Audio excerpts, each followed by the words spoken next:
Hello, हाँ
Hare Krishna, Krishna Gurudev, Dandavat Pranam. Hare Krishna Maharaj, Dandavat Pranam. Hare Krishna. Hare Krishna Maharaj ji, Dandavat Pranam. Hare Krishna. Shall we start?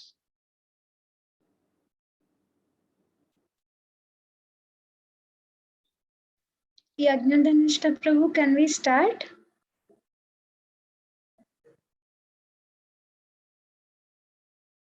Yes, Mataji, we can start.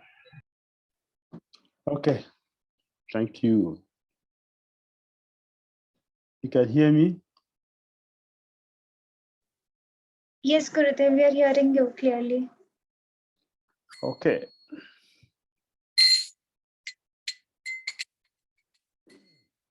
Jai Radha Madhava Vanjavihara Jai Radha Madhava Vanjavihara Gopijana Vallabha Girivaradhara Gopijana Vallabha Girivaradhara Yasodanandana Vajajanarandana Yasodanandana Vajajanarandana Jamunatira Vanachara Jamunatira Vanachara Jairata Madhava Kunjabihara Jairata Madhava Kunjabihara Gopijana Vallabha Girivaradhara Gopijana Vallabha Girivaradhara Sodanandana Vajajanarandana Sodanandana Vajajanarandana Yamunatira Yamuna Tira.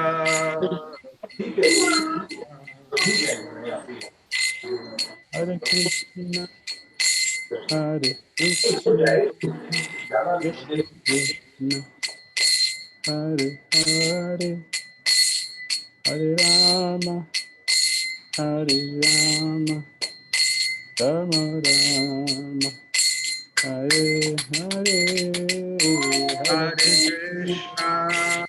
Hare Krishna, Krishna Krishna, Hare Hare, Hare Rama, Hare Rama, Rama Rama, Hare Hare.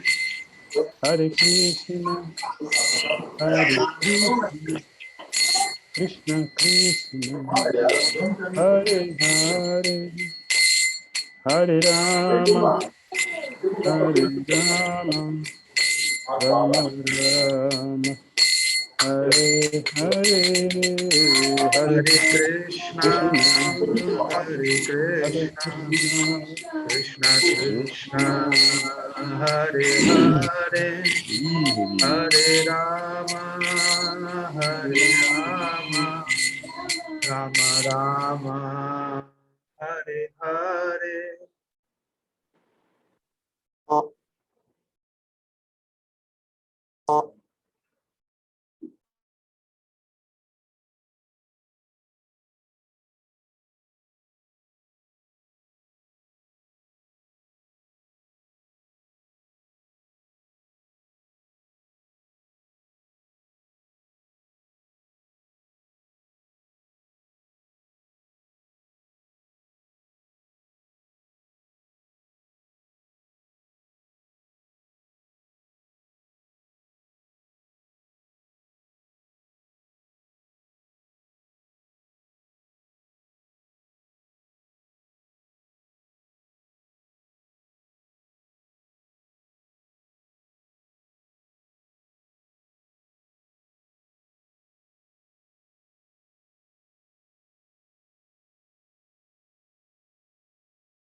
Simari Divine Grace is Confound Acharya.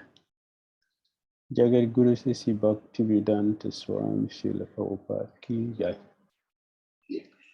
Jayam Vishnupad Paramahamsa Parivrajagacharya. Astur Saraswata Simari Divine Grace. Srila Bhakti Siddhanta Saraswati Thakur Prabhupada Ki Jai. Ananda Guru Vaishnava Ki Jai. Namacharya Srila Haridas Thakur Ki Jai. Prabhu Sri Krishna Chaitanya Prabhu Nityananda Sri Advaita Gadadhara Srivasari Gaura Bhaktivinoda Ki Jai. Shri Shri Radha Krishna Gopal Gopina Shankar Radha Kunna Giri Goravardhan Ki Jai. Vrindavandam Ki Jai. Mathuradam Ki Jai. Navadvip Mayapur Ki Jai. Jagannath Puri Dham Ki Jai. Jamuna Maya Ki Jai. Ganges Maya Ki Jai. Tulasi Devi Ki Jai. Bhakti Devi Ki Jai. Samaveta Bhaktivinoda Ki Jai. Nitai Gaura Premanandi. Oh, glorious the Sangha devotees. Oh, glorious the Sangha devotees. Oh, glorious the Sangha devotees. Oh, glory to Sisi Guru. Sri Gauranga. Namo Vishnu Padya Krishna Prajaya Bhutale Srimati Bhakti Śāstrī Shanti. Namaste Krishna Padaya Prashita. Sri Gaura Karuna Sakti Bhakti Śāstrī. Om Namo Bhagavate Vasudevaya. Om Namo Bhagavate Vasudevaya. Om Namo Bhagavate Vasudevaya.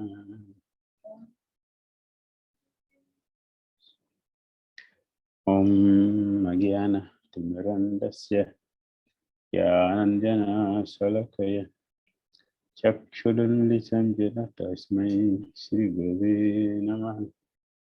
Shri Chaitanya Manobhisham Savitam Jena Bhutale Swayam Rupa Kadamaya Tadati Swapadantikam Pandeham Shri Gurun Shri Yutapada Kamalam Shri Gurun Vaishnavamsa Sri Rupam Sagrajatam Sahagana Raghunatan Vitantam Sudipam Sadvitam Savadutam Parijana Sahitam Krishna Chaitanya Devam Shri Radha Krishna Param Sahagana Lalita Sri Visakam Tamscha He Krishna Karuna Sindhu Dinabandhu Jagapati Gopisa Gurika Kanta Radha Kanta Namasute Tapakanchana Gurangi Radhe Branda Vanishwari Vrisabhana Sute Devi Pranamami Hari Priya Panchakalpataru Yasya Vipa Sundhyayevacha Patitanam Pavijyo Vaishnavyo Namo Namaha Jai Sri Krishna Chaitanya Prabhu Nityananda Sri Advaita Gadadara Sri Vasadi Gaura Bhaktavinda Hare Krishna Krishna Krishna Hare Hare Hare Rama Rama Rama Hare Hare. Srimad Bhagavad Gita Cities Ki Jai. Srila Prabhupada Ki Jai. Gaura Bhaktavinda Ki Jai. Hare Krishna. Continue our discussion. Srimad Bhagavad Gita Cities. Chapter 1. Observing the armies and the battlefield of Kurukshetra. So we continue from text 42. 42. All right.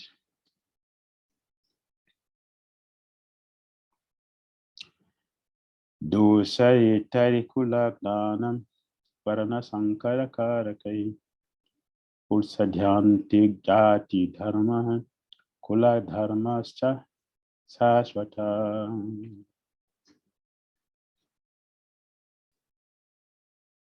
Want to read the translation?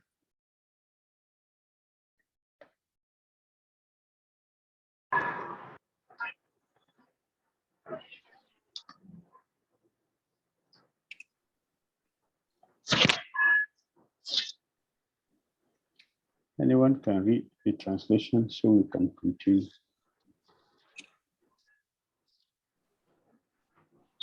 O Krishna, maintainer of the people, I have heard by disciplic succession that those whose family traditions are destroyed dwell always in hell.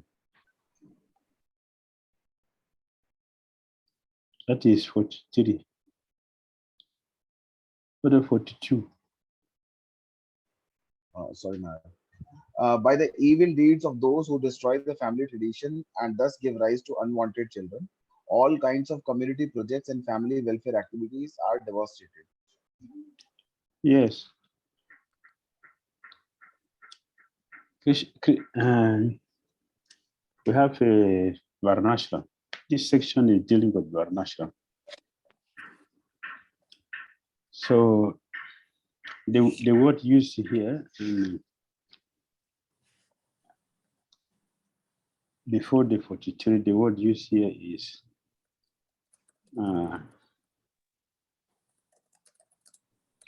Kulak Nanam and Kula Dharmas. Kula Dharmas. Sashata. Utsadyanti Jati Dharma. Dharmanam. And the word used here is those who destroy family tradition. Those who destroy family tradition. If you look at it in a in a small way, we're looking at something that has passed already. So it's 5,000 years ago. We're talking. Those who destroy family tradition. If you look at it at the present, who are the people we're looking at here? Who are the people we're looking at the present moment? those who destroy the family tradition, and those give rise to unwanted children. All kinds of community projects and family welfare activities are devastated. So whom are we looking at here?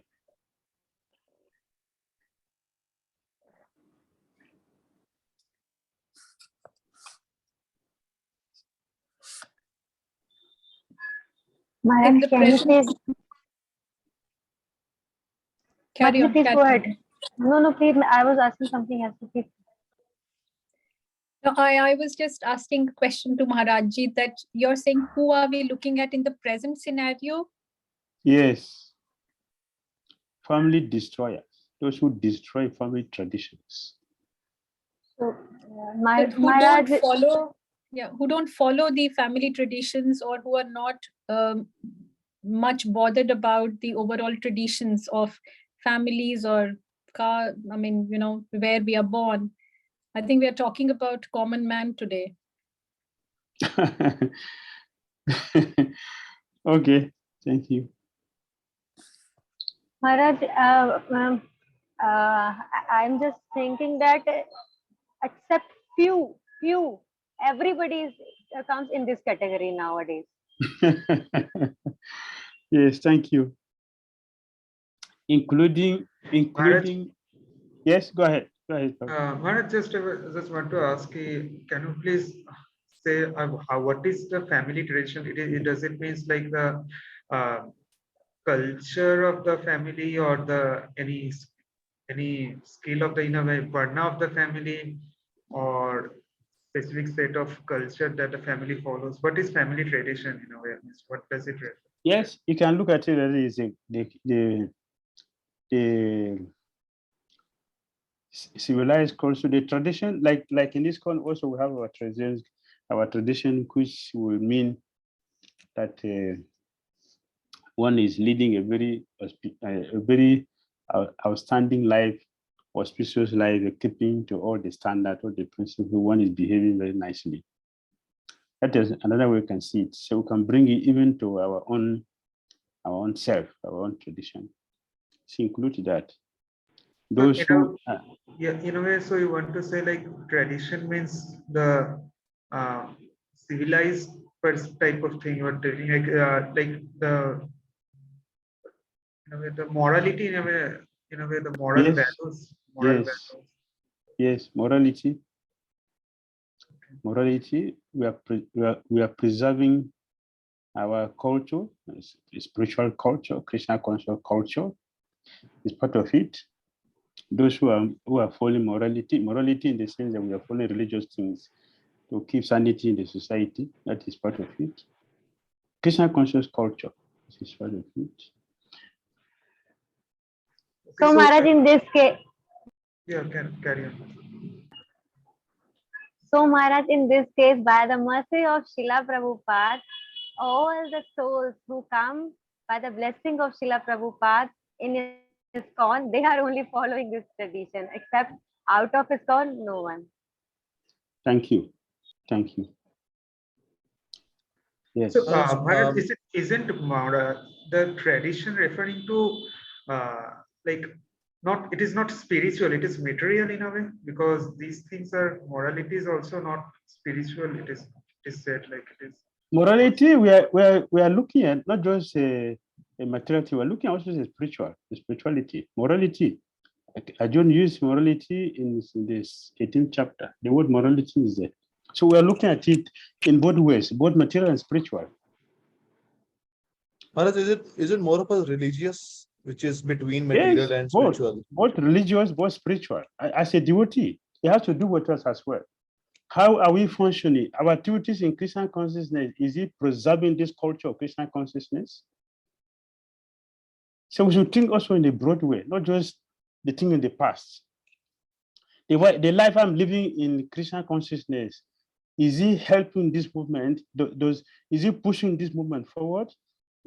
Or is it discouraging people?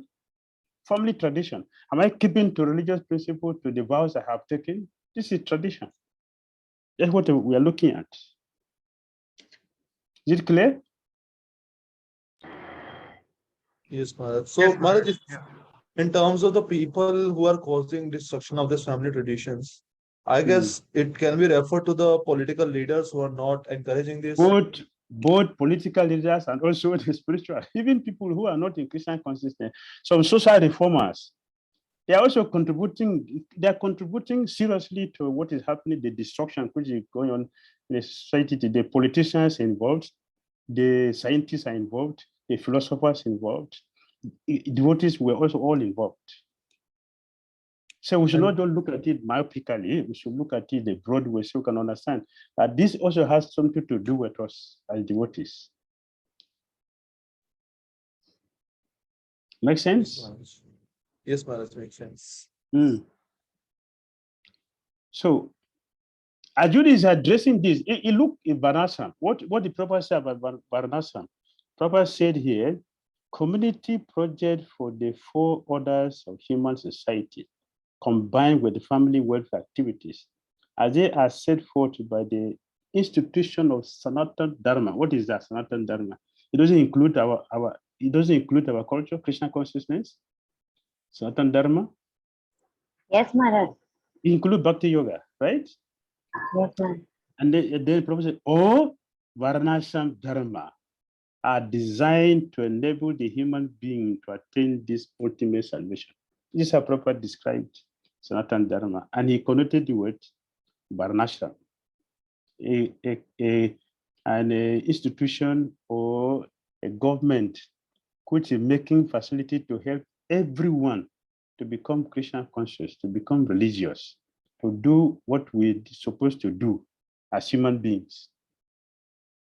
So we are all concerned, we are all involved, not just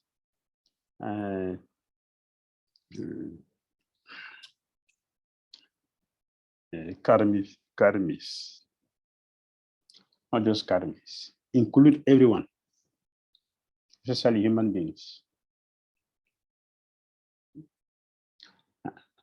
And Prabhupada went on to say, therefore, the breaking of the Sanatana Dharma tradition by irresponsible leaders of society bring about chaos in that society. And consequently, people forget the aim of life, which is happening, which is Lord Vishnu. It is happening. Such leaders are called blind, and persons who follow such leaders are sure to be led into chaos. It's happening both materially and spiritually. There are so many religious organizations who have destroyed so many people's life all over. And most of them also, because of their dealings, make Krishna consciousness very difficult. Because people will be thinking, is there any need for me to take to religious thing? Because look at what they say. Look at what people think. The people who say they are Krishna conscious or they are God conscious people, the religious people, just look at what they do. It doesn't resemble a person who is godly. So should I waste my time to go into religiosity? So it includes all of us.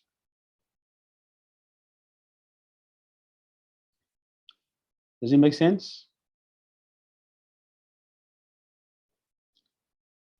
Yes, Maharaj.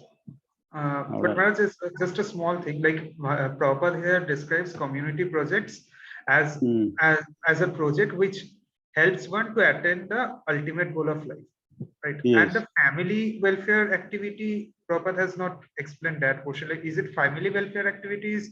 Also, like the Bhagavatam, as Bhagavatam says, like if one should get a dependent only when he is able to take them to the main goal of life. So is it from that perspective family welfare, or is it from a material level family welfare?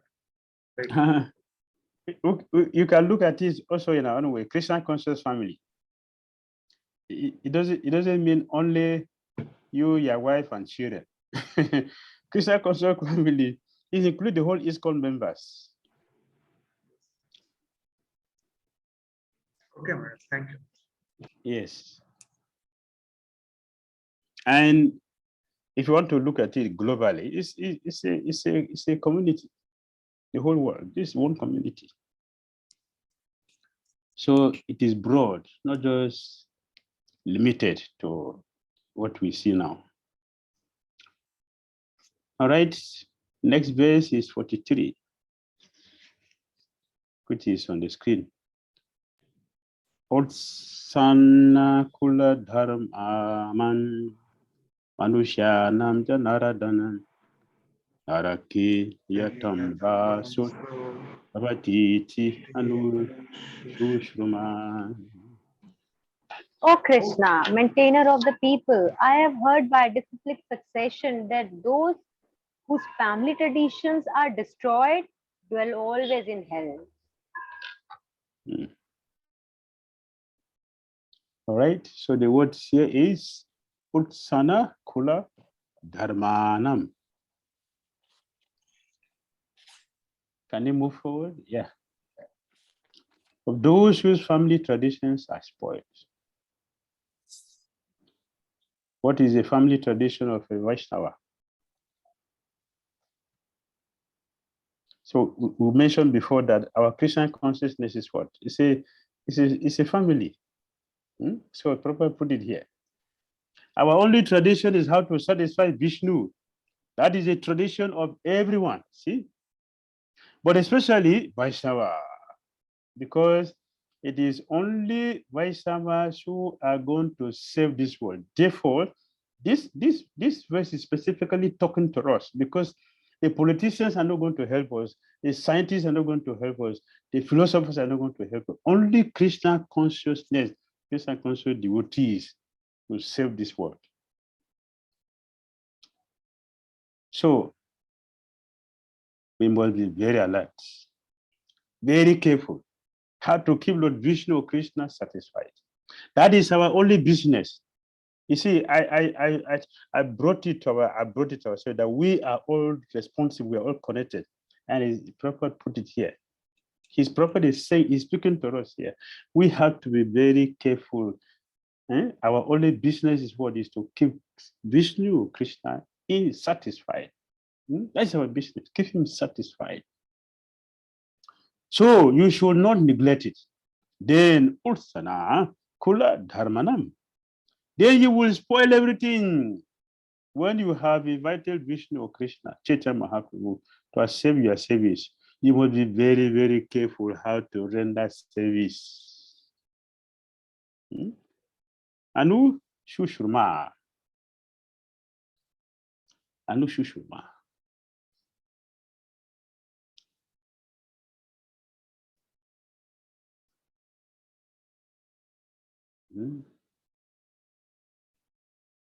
There's a lecture Prabhupada gave in London.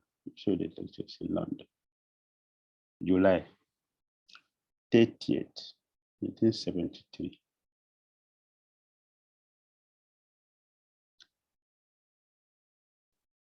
Anu Shushurma, I have heard from disciplic succession. So Arjuna is quoting, Prabhupada said, Arjuna is quoting, Arjuna based his argument not on his own personal experience, but on what he has heard from the authorities. That is a way of receiving real knowledge. That's a way of receiving real knowledge.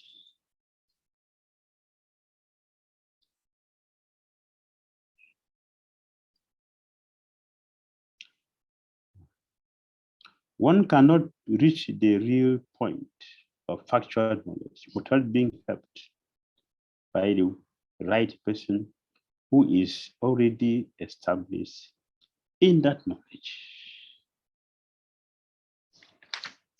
Yes. 44.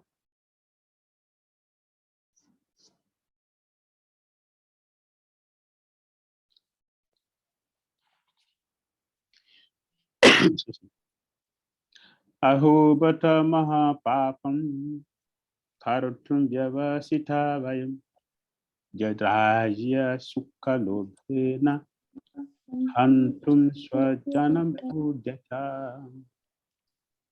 Alas, how strange it is that we are preparing to commit greatly sinful acts. Driven by the desire to enjoy royal happiness, we are intent on killing our own kingsmen. Yes. No, go back there. Yeah, this is where we are, the destruction of family. And destruction of family, how does that happen? What are the ways to destroy family? How do we do that?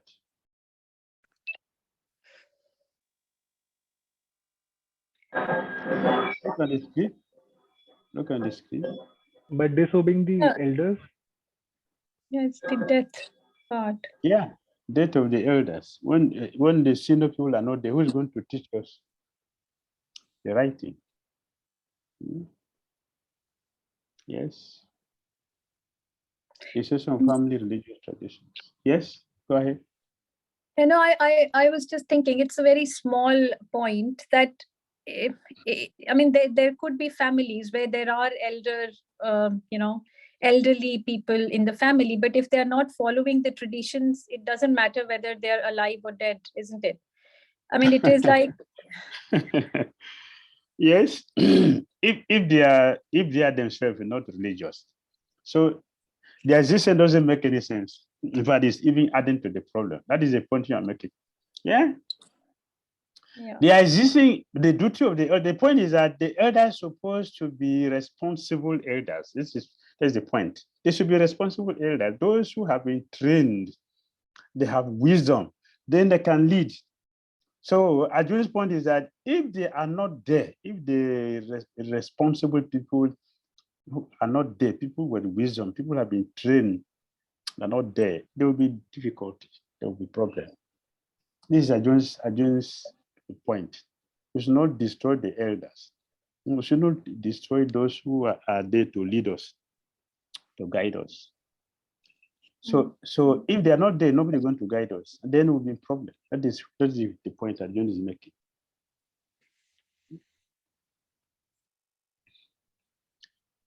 This is how degradation comes. This is the chain, the ladder. How degradation continue to fall.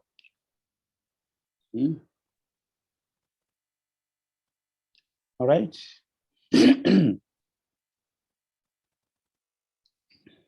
Okay, you can go forward now. Maharaj, Maharaj, I have just a small question here. Here it is written like destruction of family religious traditions. Like from with family, the family religious traditions is getting destroyed, and after that, the younger family members, men, become irreligious, and below that, in a way, it is like the women are becoming religious on the basis of the men becoming irreligious. Is it like why this is like under that layer? Which can't it go the side by side with the family restriction, religious traditions? Men are also becoming irreligious. Women are also becoming religious. Like, is it somewhat interlinked between men and women to become women to become irreligious? Men must be irreligious.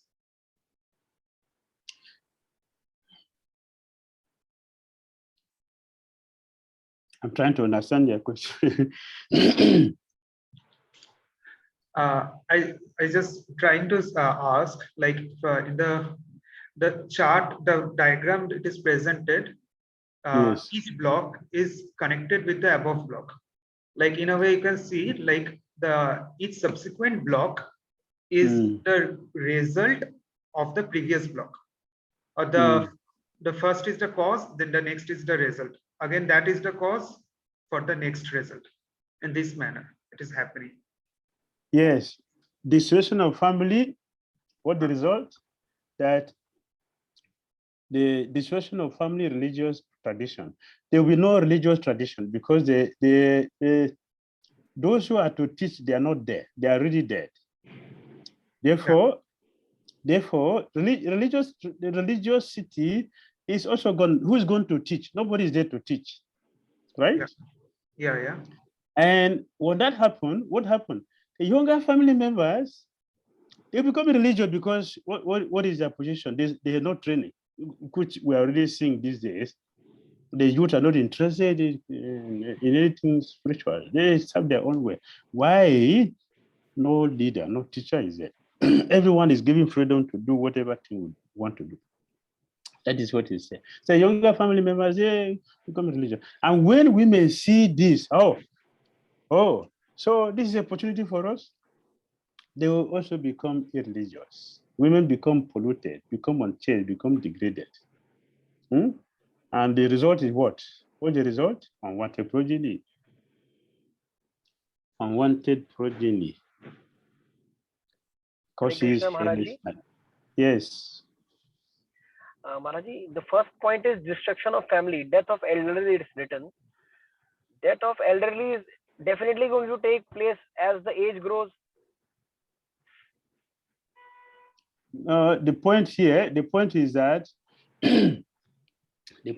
that the elderly people who supposed to lead, who supposed to teach what all the younger people should follow, when they are not there, what is the meaning? The family is already destroyed. You understand? Maharaj, I understand, but elderly people are definitely going to go by time. So what is the solution? Before, okay. Before they go, they have to train us first. This is what Arjun was saying. Let them stay and train us before they go. If you kill them now, they have not given the training yet, so they will go with the knowledge and will remain in darkness. Thank you, Maharaj. Yes. When we are trained, they can. There's succession. The succession has to be established. The other day, I was talking to some devotees in Bhagavatam. In the Bhagavatam, Bhakti Bible. So I was telling the devotees that any leader in this con that is not emphasizing, is not looking or not taking seriously into succession is destructive. I say that. It's a destruction. It's a destroyer. Every leader should be concerned with succession. Whom are we trained to represent us? When you look at history, all the leaders, this is their focus. And all the such, they will go to any extent to make sure they get somebody to represent them. Otherwise, whatever you have done is a failure because you're going to keep on what we have established. You are a failure. And then we didn't treat the preface because of the time. We started from the introduction. So Prabhupada mentioned the last sentence in the preface that if one person becomes a pure devotee, then I will consider my attempt a success. If Prabhupada is not looking for only one pure devotee, but he knows that it's difficult to make that person, but at least you must try to get somebody to represent. That is the focus. So every leader must look for succession. And Arjuna is very concerned about this. The elders train us first, then they can go. Before they go, Yudhishthira Maharaj was told by Krishna, please, as Bhismadev is leaving the body, do not go to him like this. We should go to him in such a way that he will feel very happy that, yes, I can go now because I have somebody to represent me. That is the duty of a responsible disciple, responsible child. All right, next.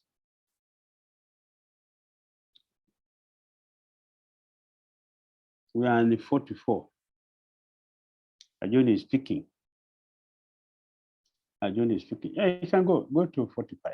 That is where the activity goes. Yeah. Arjuna is speaking. Alas, how strange it is that we are preparing to commit greatly sinful acts, driven by the desire to enjoy royal happiness. We are intent on killing our own kinsmen. 45. Yadimam apatikaram asastram sastrapanayan drastarastrarani hanyus tanmeshamataram bhavet. Better for me if the sons of Dhritarashtra, weapons in hand, were to kill me unarmed and unresisting on the battlefield. Yes, this is Arjuna's This is Arjun's conclusion. Better for me if the sons of Dhritarashtra weapons in hand were to kill me unarmed and unresisting on the battlefield. Yes, can go on. Can you? Yeah. Why does Rajun prefer to be killed unarmed? Isn't there any other option left? Arjuna, having thus spoken on the battlefield, cast aside his bow and arrows and sat down on the chariot. His mind overwhelmed with grief. That is 46. So Prabhupada said, it is the custom according to Satira fighting principles that an unarmed and unwilling foe should not be attacked.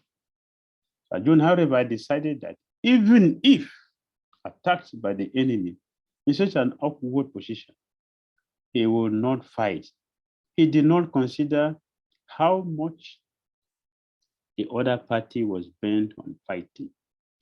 See, all these symptoms are due to soft-heartedness resulting from his being a great devotee of the Lord. This is Arjuna's position, a great devotee of the Lord.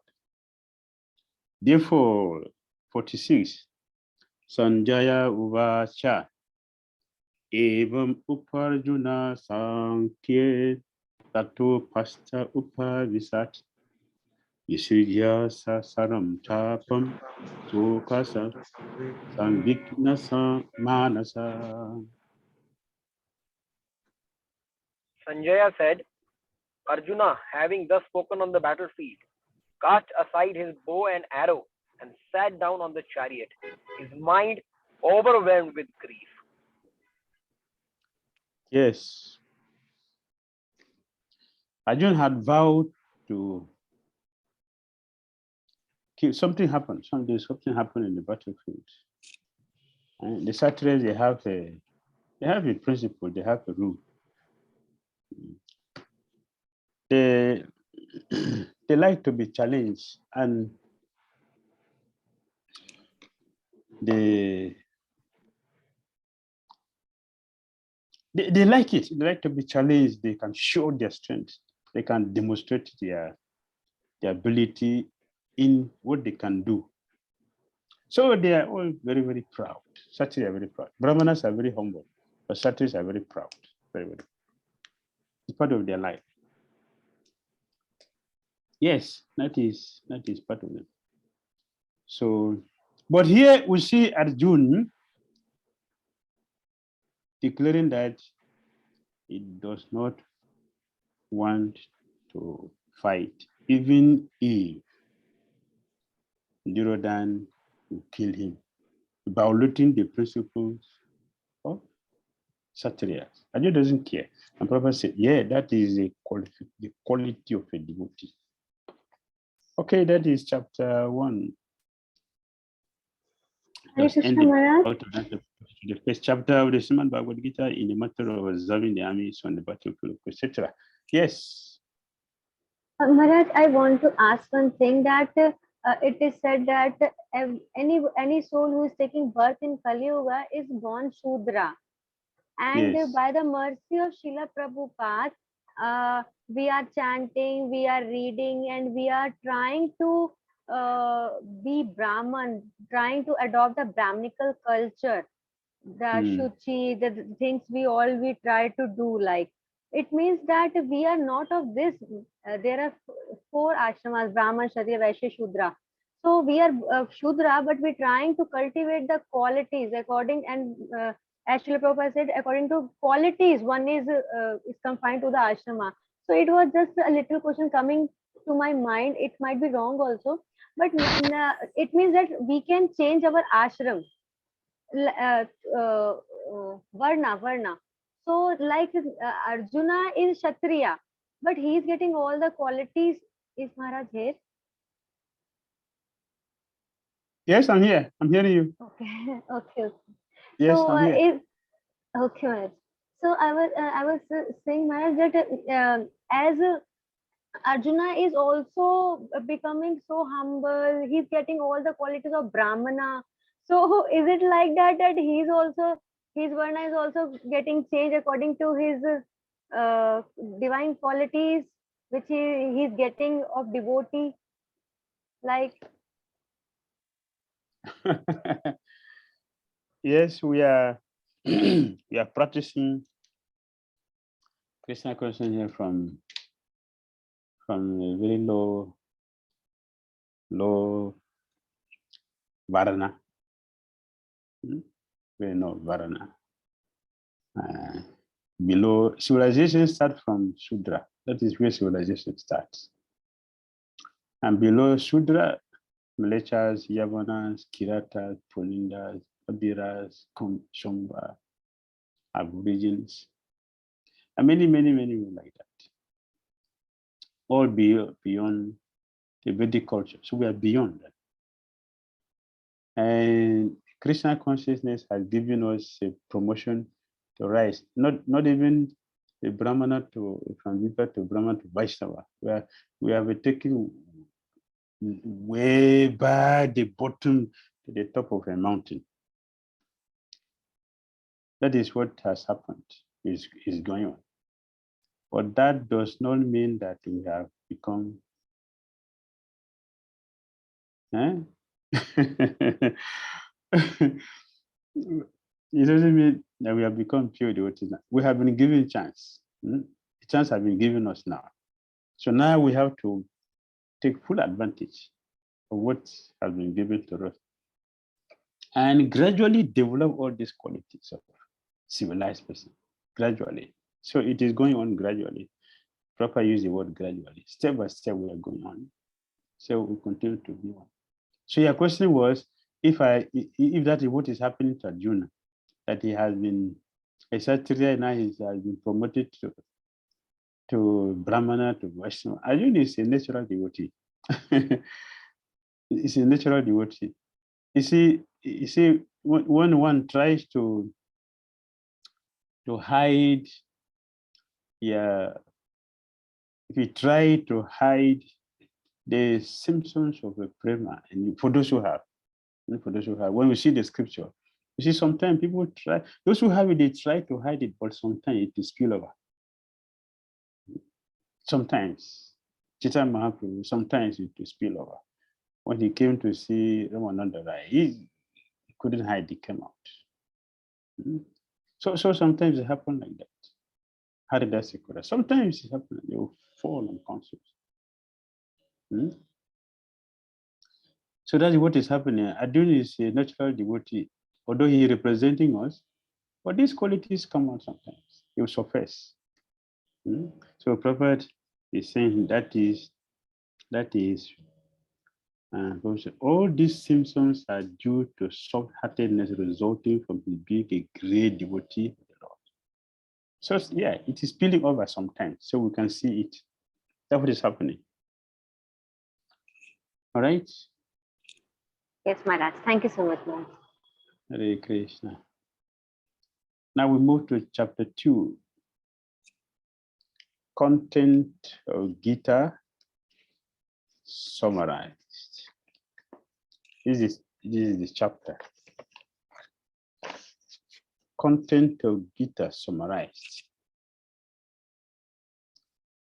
And why is it called the content of Gita summarized? Because it talks about little bit about science of soul, and then Gyan Yoga, Karma Yoga, and Bhakti Yoga also. Very good. Very good. In this chapter 2, you will see Krishna talk about Vedas.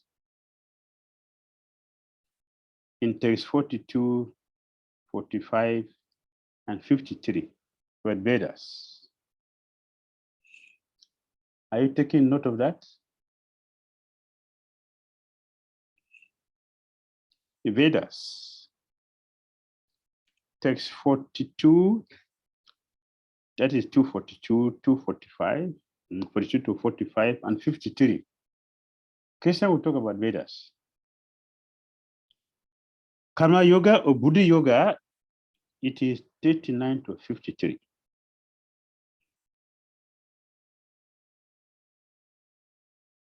Gyan Yoga or Sankhya Yoga is 11 to 30, 62, 63. Gyan and Sankhya. Maharaj, can you please repeat? Gyan Yoga or Sankhya Yoga is from? Gyan Yoga and Sankhya is 11 to 30, 62, 63. Okay. Gyan Yoga, Sankhya Yoga.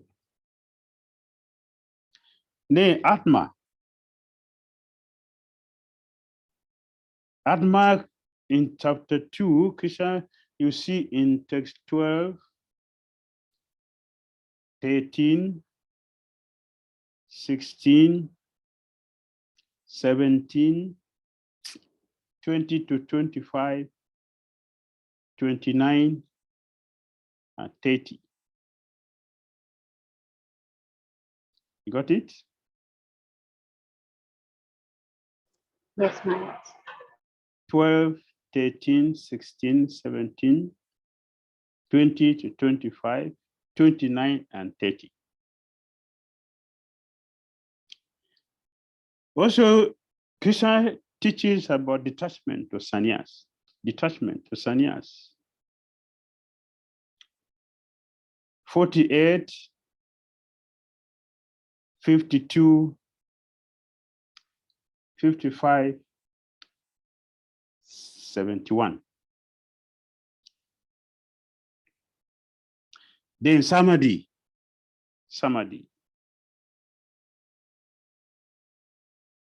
15, 44, 53, 58, 61, and 70. Karma Kanda. 27, 31 to 38, 42, and 43. Vedanta. Krishna speaks about Vedanta here. Vedanta is 45. Then Bhakti Yoga. Bhakti Yoga is 44, 49, 50, 64, 66, and 72.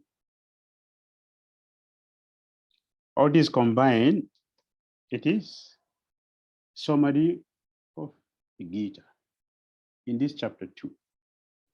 Maharaj, can you just repeat what was there about Gyan or Sankhya Yoga, between Gyan and detachment through sannyas? Which is the section and what are the verses? Atma. After Gyan, Sankhya is Atma. Atma is the longest. It covers most of the, because here Krishna is teaching about the soul. So it covers most of the verses. Atma.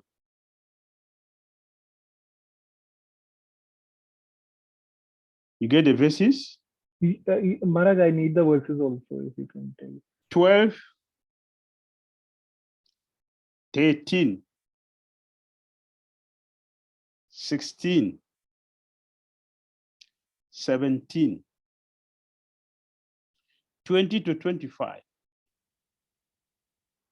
29, and 30. Thank you, Maharaj. You got all? Yes, yes. Vedas, Karma Kanda, Buddha Yoga, Jnana Sankhya, Atma, detachment of sannyas, Samadhi, Karma Kanda, Vedanta, and Bhakti Yoga. You got Yes, all? Maharaj. Yes, Maharaj. All right. So in chapter 2, we have 72 verses. And these 72 verses are in 5 sections. Arjuna's further doubt and surrender to Krishna. Takes 1 to 10. his doubt, he's extended his doubt, and eventually he surrendered to Krishna. That covers 10 verses. Then Krishna is going to give him knowledge and request him to fight. That goes for 20 verses, 11 to 30. After getting knowledge, we have to perform. Then Karmakanda. Krishna also, yes, Krishna gave this, he should fight. Let's take 31 to 38, 8 verses. Again, Krishna continued. Buddha Yoga, he should fight. 15 verses, 39 to 53. 15 verses. And the last session is, we're going to deal with the Stita Pragya. Still, fight. 19 verses. So altogether we have, that is 54 to 72, the last part of it. So we have 72 verses in chapter 2, content of the Gita summarized. All right. Text Maharaj, one. just out of curiosity, I had one doubt. Yes. How we got the names of these chapters in Bhagavad Gita, like introduction? How we get? How we get the names of these chapters? Like, did Srila Prabhupada give the names of these chapters that contents of Gita summarize Karma Yoga and Krishna consciousness, or? No, it is not Prabhupada who gave. It is not Krishna who gave. And it is not us. And also all the section that we see divided into 5 here, our acharyas, from their realization, they gave this. They break it down, just like we are discussing. They also discuss it to give us what we are discussing today. So the headings have been there for Krishna already.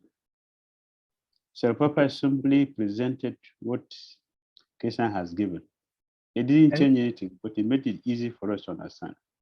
And how we got the chapters, like till this 46th verse, it will be chapter 1, means the acharyas designed for the benefit of general people, that they can understand. Yes, Krishna did. Krishna spoke like that. Now Acharya simply explained them.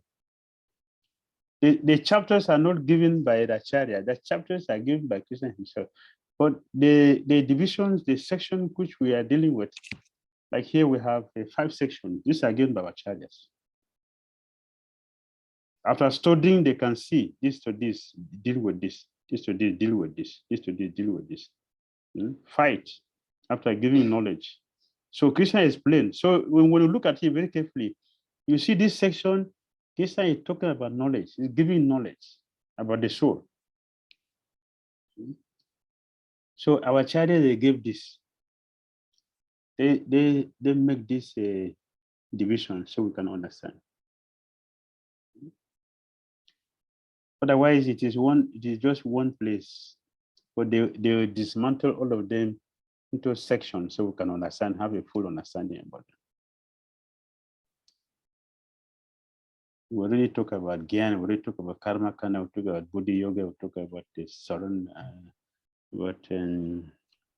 the soul, the detachment, and Sanya Samadhi, Vedanta, the Vedas, Bhakti Yoga.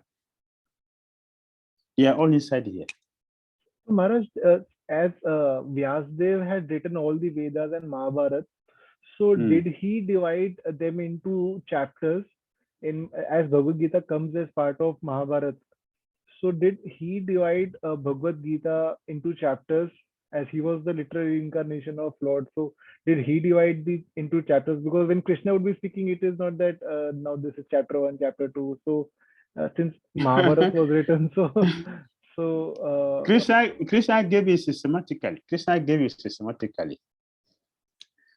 I'm repeating, this is the 3rd time I'm saying that the headings are not given by Acharya. The headings are also given by Krishna himself. He's teaching Karma Yoga. So Krishna knows I'm teaching Karma Yoga in chapter 3. Initially, I'm giving transcendental knowledge in chapter 4. He's giving action in Krishna consciousness chapter 5. So Krishna gave you like this. Our Acharyas, they make it very clear for us, very easy for us to understand.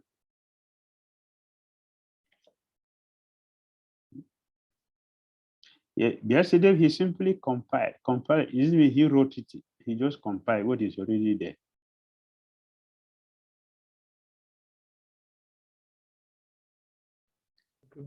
Does that make sense? Yes, Maharaj. Yes. So you should enjoy it. Enjoy it. Maharaj, Hare Krishna. Yes. Go ahead. Maharaj, but like, of course, Krishna has divided this, and we all know that Vedas have also been divided by, Krishna only, ultimately. But like in terms of Vedas, when Brahma spoke, he spoke from all the four Moses, all the Vedas together. And Vyasadev divided them into, four Vedas, that this verse is from this Veda and this verse is from this Veda. So, like Krishna, when he spoke at that time, he just spoke, oh, everything, 700 verses, whatever the conversation goes. Yes, Krishna gave the whole 700 verses. Complete. Systematically. Is it connected? Done at the beginning when Vyasadev wrote, or I mean, It's after Krishna has spoken that yesterday compile. yes, Maharaj. Mm. So originally means when Vyasadev wrote, that time only it was divided. This is the Gita, but like Bhagavatam, it was before this time. So Krishna spoke that to Brahma. Bhagavatam was given to Brahma that time, and then Brahma gave it to Narad Muni. So Narad Muni gave to Vyasadeva. But Sukadeva Goswami expanded into 18,000. And then became more tasty, and very sweet. So what we are enjoying is parrot Bhagavatam. So that means we're sweeter than his father's one, even his grandfather's one. He's sweeter. The Bhagavatam we have is sweeter. So that was given to Brahma directly. But then Vyasadeva, he also compiled everything after that. And then he divided it into his disciples, Namisharani. He taught to Sukadeva Goswami in a Samyak Pras. But that's Bhagavatam. Then the Veda was given to his disciples in Naimisharanya. You've been there, Naimisharanya? Yes, Maharaj. Have you been to Naimisharanya? Yes, No, Maharaj. not Namisharanya. I mean, Maharaj, to that Mayapur Namisharanya. You've not been there? This Namisharanya. I went to Mayapur Navdvip Namisharanya, not this origin. Okay, you should go to where the Bhagavatam was.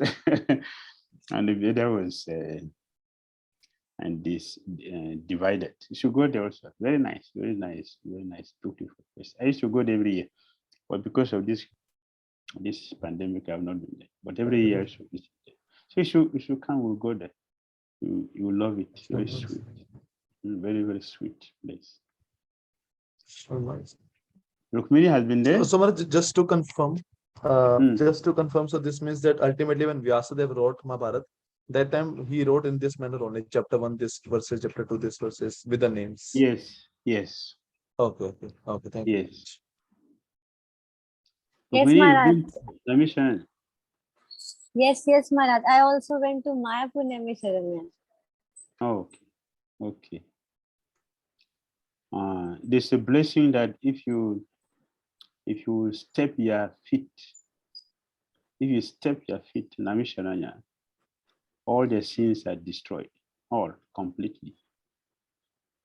So now you are anaga, sinless. So we should go there. We are studying this scripture. We should go there.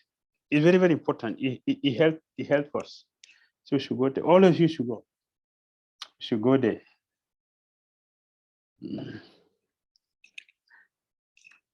All right. So move forward.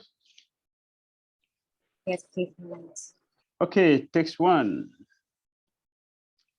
Sanjaya Uvacha. tam tata kripaya vishtam ashru purunakulak shanam visidhantam idam vakyam vacha madhusudana.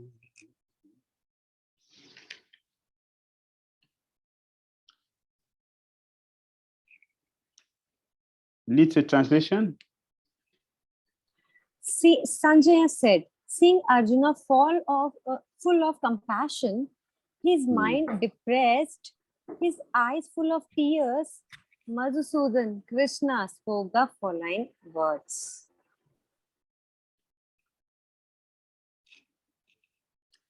Why Krishna addressed as Madhusudan? By calling Krishna Madhusudana, Sanjaya informed Dhritarashtra that Arjuna's doubt will now be killed by the killer of the Madhu demon. So Prabhupada explained in the purport. The word Madhusudana is significant in this verse. So Krishna killed the demon Madhu, and now Arjuna wanted Krishna to kill the demon of misunderstanding that has overtaken him in the desires of his duty.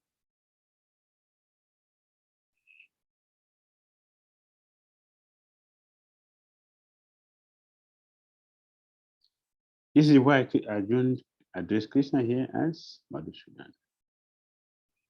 So why was Bhagavad Gita sung? It is to dissipate the lamentation of the ignorant man.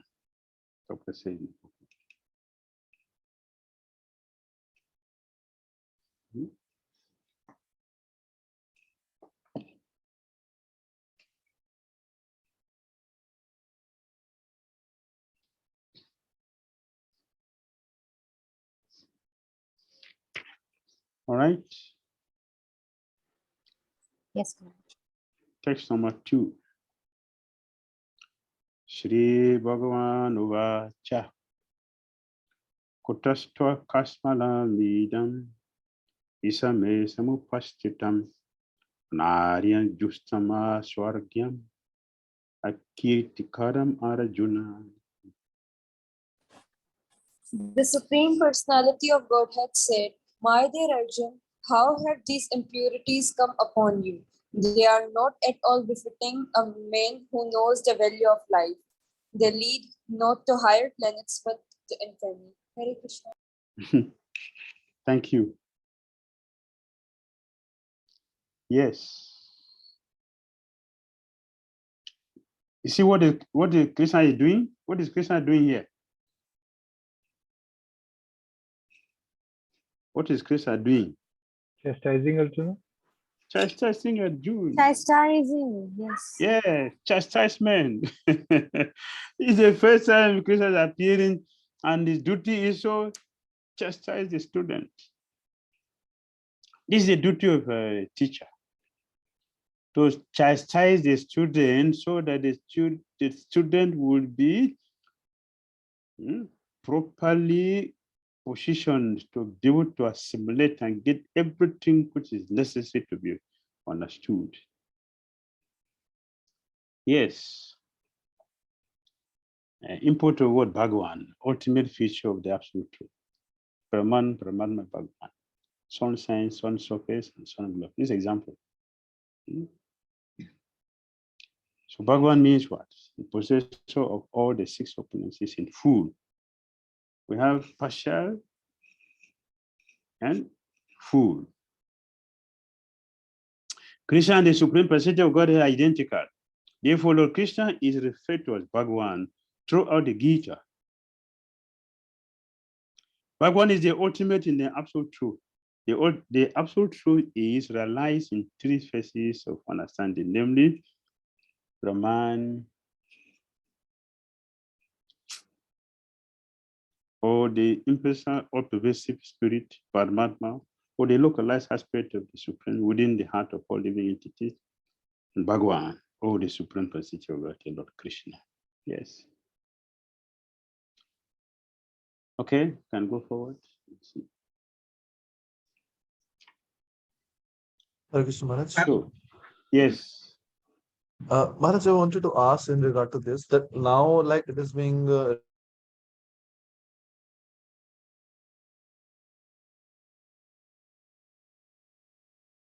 I'm not disconnected. No, not audible, Maharaj. He is not audible. You not hearing me? We can hear you, but we can't hear the Arthur who is asking the question. Okay, maybe his network has gone now. Someone else can ask. So I think somebody wanted to ask something before he get himself ready. Yeah, Maharaj, I have just one question, Maharaj. If here Krishna is chastising Arjuna in the previous verse by telling that will lead to infamy, or like, and also we know that Krishna tells us later, like Darpo Abhimash, like which like obsession with fame is like very not good. So why it is this contradiction? Like at one place Krishna is telling that one should not be obsessed with fame, and here also he's telling like infamy. You will get bad fame. Your fame will be lost if you do. Oh, very good, very good, very good question. So yes, this is some of the things we see in our scripture. One thing here, one thing there, one thing here, another thing is set it aside. So how do we unify them? So it's a good person you mentioned. So a devotee should not be attached. So now Arjuna is not attached. So let me give out the kingdom and just do everything. Even if Arjuna want to kill, that's okay. I don't mind. Let me don't. It's better for one person to die than to millions of people to die. Which is the way a devotee should think. Like Prabhupada mentioned before that it is Arjuna's thinking is very good for him because that's the nature of a devotee. He's a great devotee of Krishna. And here Arjuna, the same Arjuna being chastised. Where did these impurities come upon? Where are they coming from? Where? Why? So why? This is a contradiction. That was the question, right? It's a contradiction.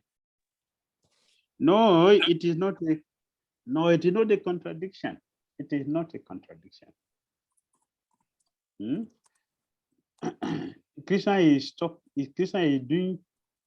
doing two things at a time to one person, but this person is divided. You understand?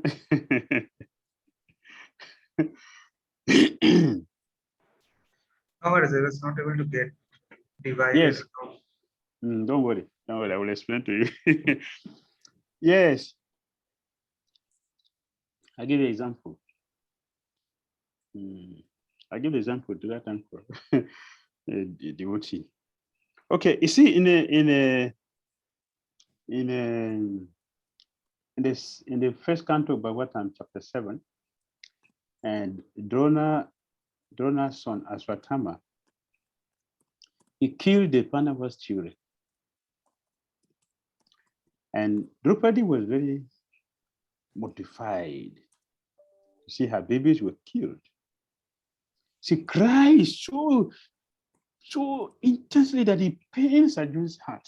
And Arjuna promised, my wife, I will not use a handkerchief or yasari to wipe your tears. I'm going to bring the head of the person who made you to cry like this. I'll bring the head of that person for you to stand upon that and take a bath.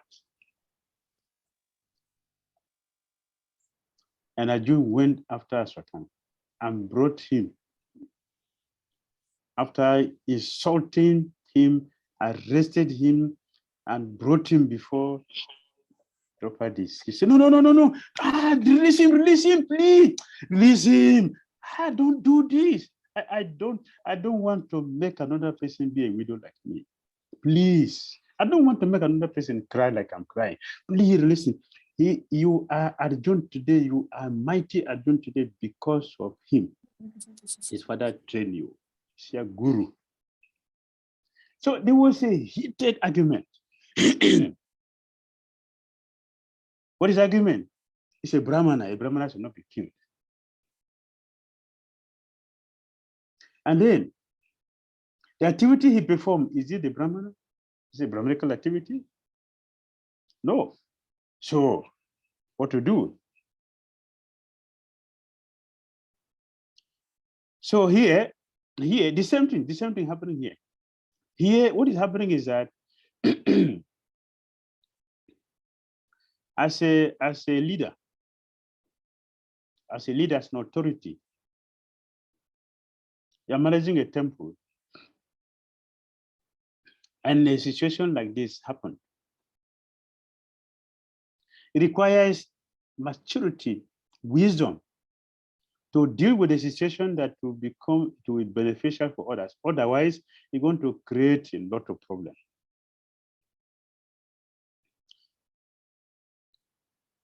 Because, especially in Kali Yuga, people are not going to do things based on the merit. Krishna will teach Arjuna this we'll go to chapter 3. In Kali Yuga, people don't do things based on the merit. They do things because they see someone is doing. They just follow. Less intelligent.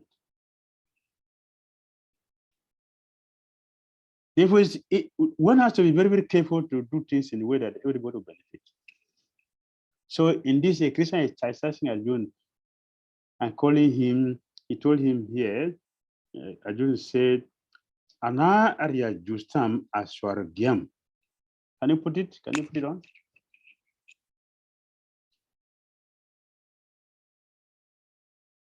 Yes.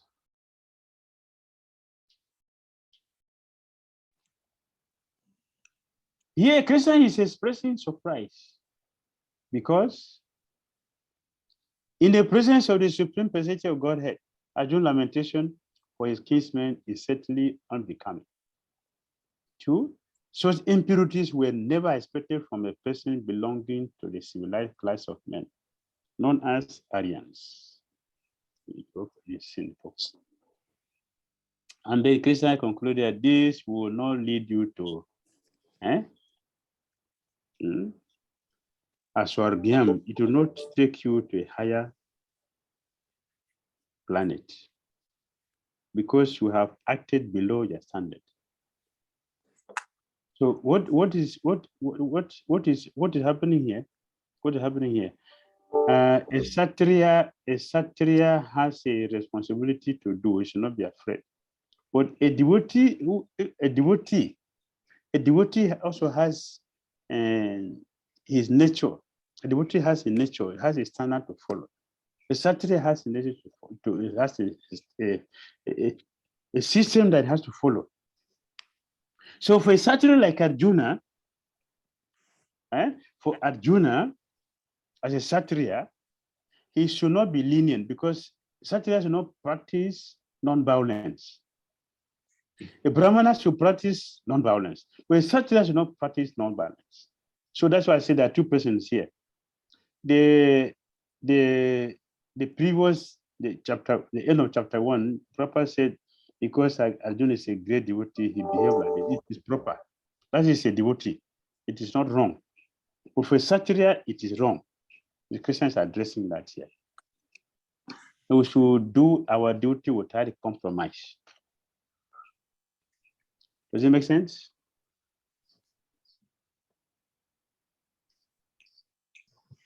Okay, Maharaj. All right. Hare Krishna, Maharaj. Yes. Maharaj, can't we be a devotee and at the same time following our Varan? Can we be a devotee? And following our Varana. I mean, Arjuna was a Kshatriya and he was compassionate out of his because he was devotee.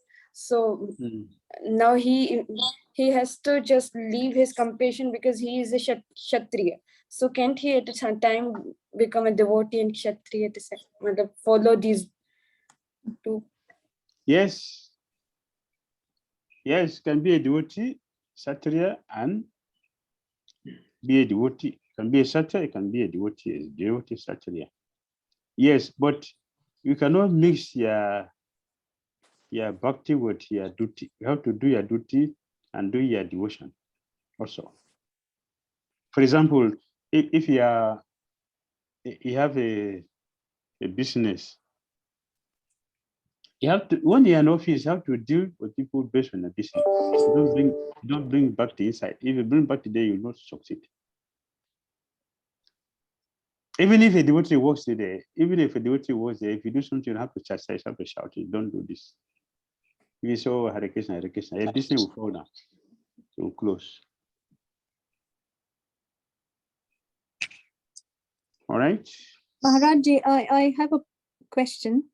Yes. That what do we infer from the statement that Krishna was surprised that in the presence of the Supreme Personality of Godhead, Arjuna is lamenting and it's inappropriate. Now, my question or my point is that you generally lament before your parents or before someone that you confide into, right? That you start crying and you start saying things which you feel, which is coming from your heart. Then, and we always go to the God and generally start lamenting or start, thinking about our sorrows and griefs. What's wrong in that, and why Krishna was surprised? What is wrong is that you are a son of a teacher. You're a son of a teacher, then you should be knowledgeable. If you're not knowledgeable, you're lamenting. It's an insult to your father as a teacher. That is a problem. Arjuna is having Krishna as his director, as his guidance. That's Arjuna. So he should be in knowledge. He should not be the one to lament. Those who doesn't have these facilities will lament. It's okay. But Arjuna, you are having this opportunity and you're still in ignorance. That means you're not listening to me. That is a problem. And that is the reason why Lord Balaram killed Rama Hassan. Yeah. Also, Lord Balaram said, yeah. you are a son of you are a student of Vyasadeva, and you behave foolishly, and your behavior does not represent your guru. You are an insult. So kill him.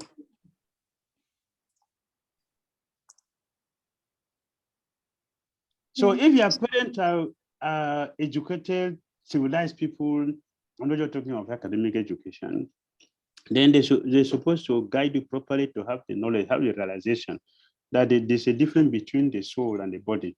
And when the body changes, you should not lament on it. If you lament on it, then you are foolish. Then that will not look well. And you have to such a teacher and you're behaving like this. Like for example, when people see you, when you do something, when a devotee do something, people will refer you to your guru. So who is your guru? He called it, oh, no wonder that the guru is a lazy man. That's why he disciples like this.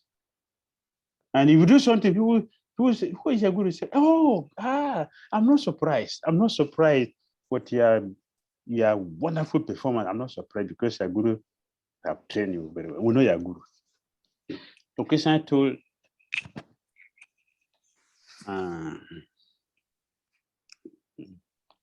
Bali Maharaj, I'm not surprised with all their glorification. I'm not surprised because your family you came from, they're all civilized people, they're all devotees. So if philosophy is speaking, I'm satisfied with it. That is what is happening. Is it clear? Yeah, I mean, the only, maybe these are all very basic questions, that Arjuna is representing a common man. That's what we discussed, right, in the first class. Yes.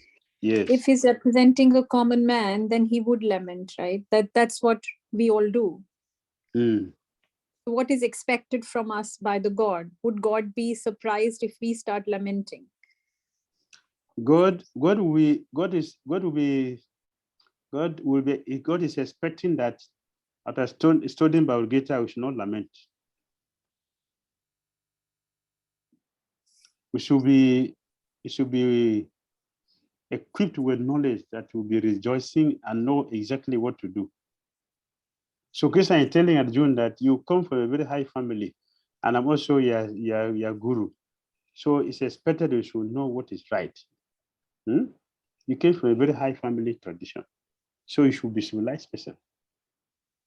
An Aryan. You're not an Aryan. It's demotion. Krishna demoted Arjuna. So after training, we should know better. That is the point. Yeah. Okay. You should not lament after. A child can do something and people will overlook it.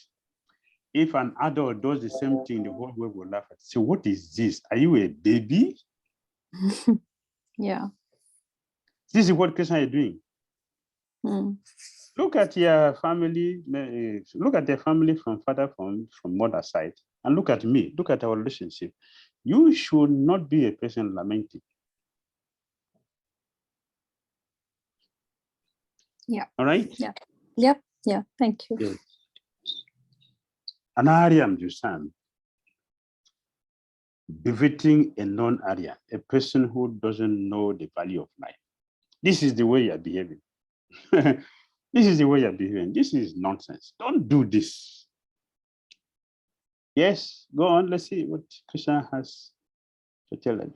Maharaj, here a person not knowing the value of life. What does it mean? Does it mean that he does not know the human goal of life, or he does not know the value of human life? I mean, how precious is a human? I mean, what does it mean?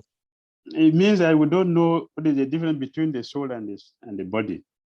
I don't know what is the master of both of them. We don't know what is the soul. We don't know what is Krishna. We don't know who is our soul. We don't know what this material world. So we don't know the value of life and what it means. Aryan, a civilized person should know. So Krishna is giving all this point here to uplift us, is to raise our standard. So when Krishna comes, it's to raise our standard. That's why we are here. To raise our standard to the topmost platform. Vishnu Gati. That should be our aim. Om Tat Vishnu Paramam Padam.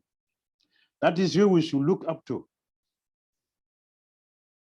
Anything less is not expected of us.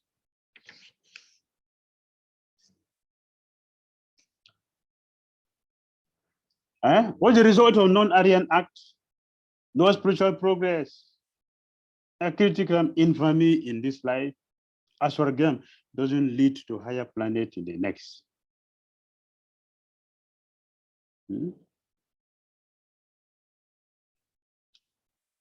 Text 3.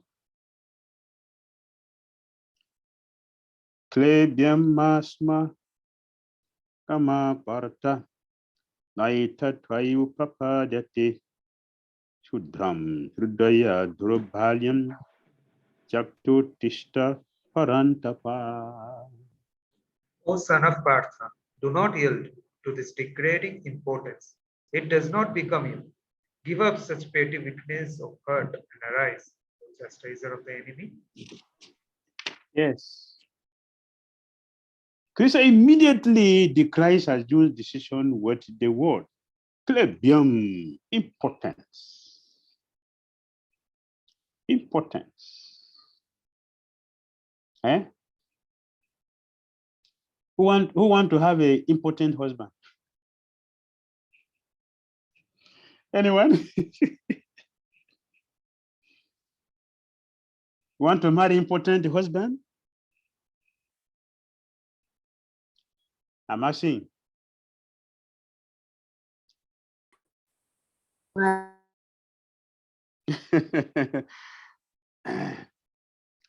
you want to have an important guru? No.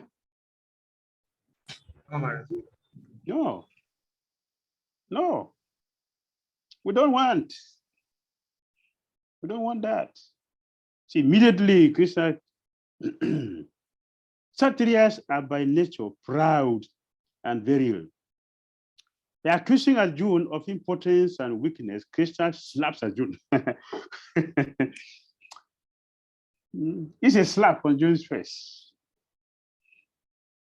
physical, you can slash somebody by words. You can beat somebody by words.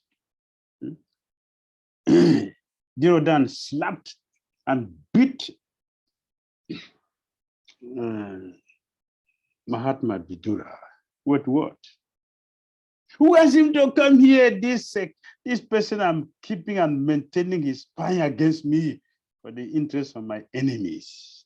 Beat him until he's about to die. Don't leave him, don't say, let him die in pain. Sukadeva Swami said, this word pierced the heart of Vidura like a very sharp arrow. So the same thing Krishna is doing here. Klebium, importance. So drown, petty-minded person. Petty-minded. Petty-minded. Hridaya Durabhalyam, weakness of heart. Weak, very weak. Partha, you are not a son of Krita. You are not. Parantapa, you were supposed to be a chastiser, but this is not the way the chastiser of enemies should act. It should be a Parantapa, and it should be Partha. Yes. A teacher should be strong, not to to blast the head of the student, but to properly use the word that will penetrate and destroy the ignorance. So Krishna is doing just that. All right, text number 4. Maharaj, can I ask a question? Yes. Maharaj, how is softness of heart different from this Hidaya Dorballam, weakness of heart? Hridaya Durbalya means some narratives, some offenses are there. Different from a person who is compassionate. Compassion is a pure devotee's compassion is not coming from weakness. It's not due to weakness.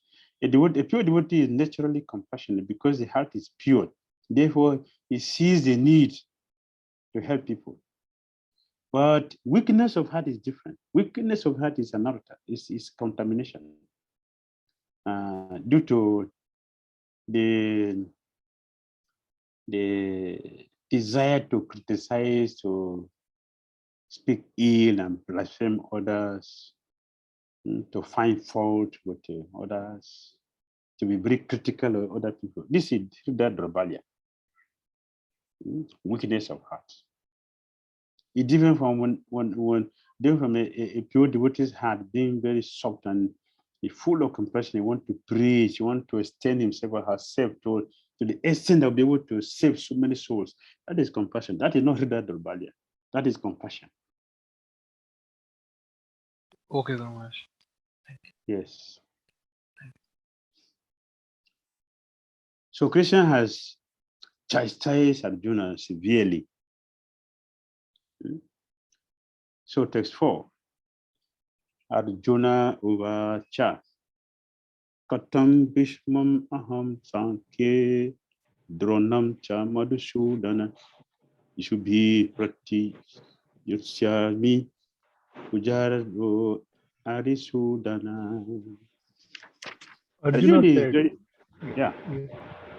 Go ahead. Arjuna said, O killer of enemies, O killer of Madhu, how can I counterattack with arrows in battle men like Bhishma and Drona, who are worthy of my worship? Yes. So what is Arjuna doing here? What is Arjuna doing here? Defending his why he's not willing to fight.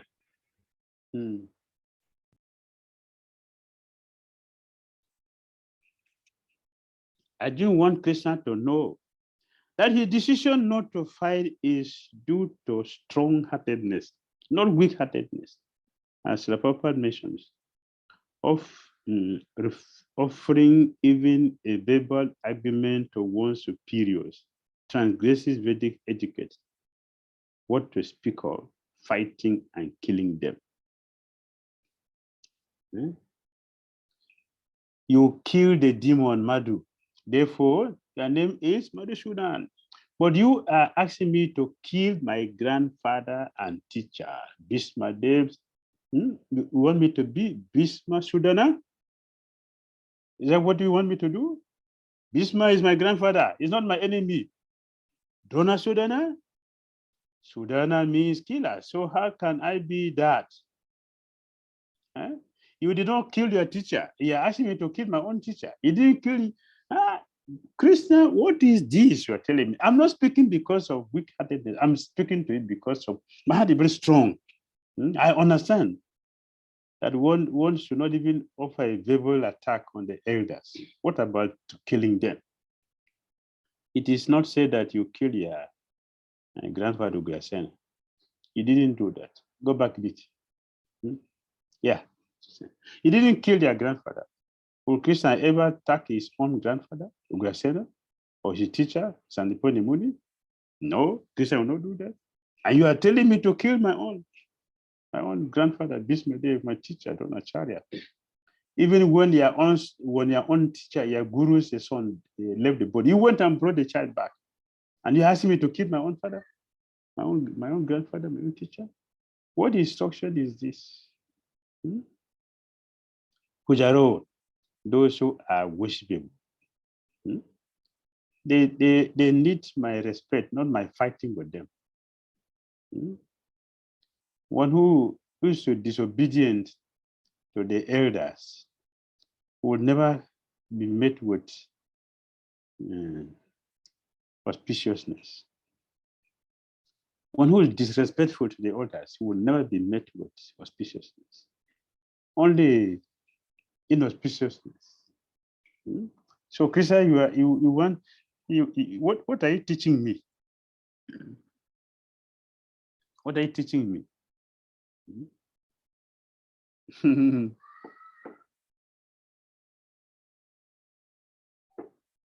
Yes. Go on. Arjun is posing a very nice question. Text number 5.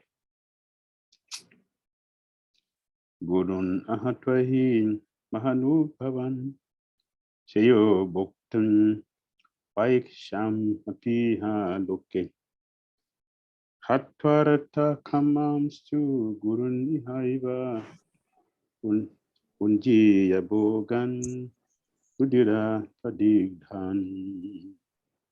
It would be better to live in this world by begging than to live at the cost of the lives of great souls who are my teachers.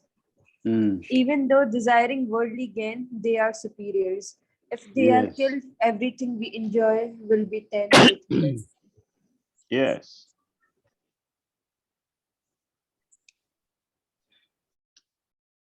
Here again, as Kshatriyas, you can see what is happening. By nature, you see, Kshatriyas never beg. They rule, they command. That is Kshatriya's nature. Without a kingdom, Arjuna will have nothing to rule. Arjuna is well aware of that, but he prefers the embarrassment of begging to the sinful reaction for killing his own worshipable superiors. Although his present life would be difficult, his future life would not be stained for the sin of killing his guru. Arjuna strongly justifying his position, continues to present his case. He continued to present his case. So what kind of teacher can be abandoned? A teacher who engages in abominable action should be abandoned. A teacher who has lost his sense of discrimination should be abandoned. The purpose mentioned that in the purport. For this, should be abandoned.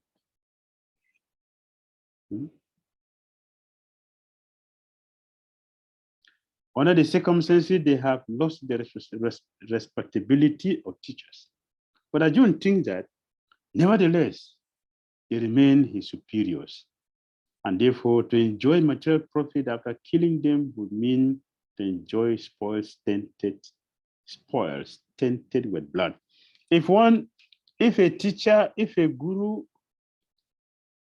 become engaged in abominable action in not keeping to regulated principles, it has fallen down. It has lost a sense of discrimination. Is not up to the standard. If one remain there, you would never make progress in Krishna consciousness. See, abundant, like Bali Maharaj did. Shukracharya gave him instruction against Krishna. Bali Maharaj said, Lord Vishnu has come to my house. Lord Vishnu has come. Even if he has come as a beggar, I will give him something. Provided he's Vishnu, I will give him whatever he asks me.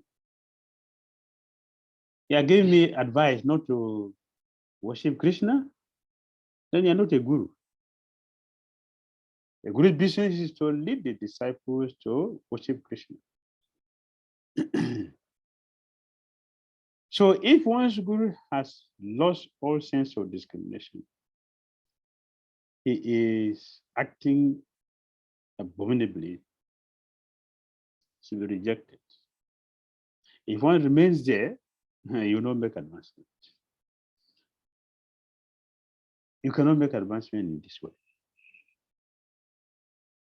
Should be rejected. Only at this point. Not because the guru has chastised me for doing something wrong. If you reject him, you will go to hell. Not because he didn't fulfill what I have in mind, accepting him as my spiritual master. You will go to hell. Because a guru's business is not to fulfill our material desires. He is not to fulfill our material desires. It is to help us destroy the material desires and replace it with spiritual desire, with spiritual consciousness. That is his duty. If the guru is doing that and we don't respect him, we don't follow him, dangerous on our part. 6. Can you go to the next? Yeah. No chaitat vidma kataram no tadiyo yadva yajima yadiva no jayayu janeva hatana vijivi samas chava sita pramukhe tatrastra.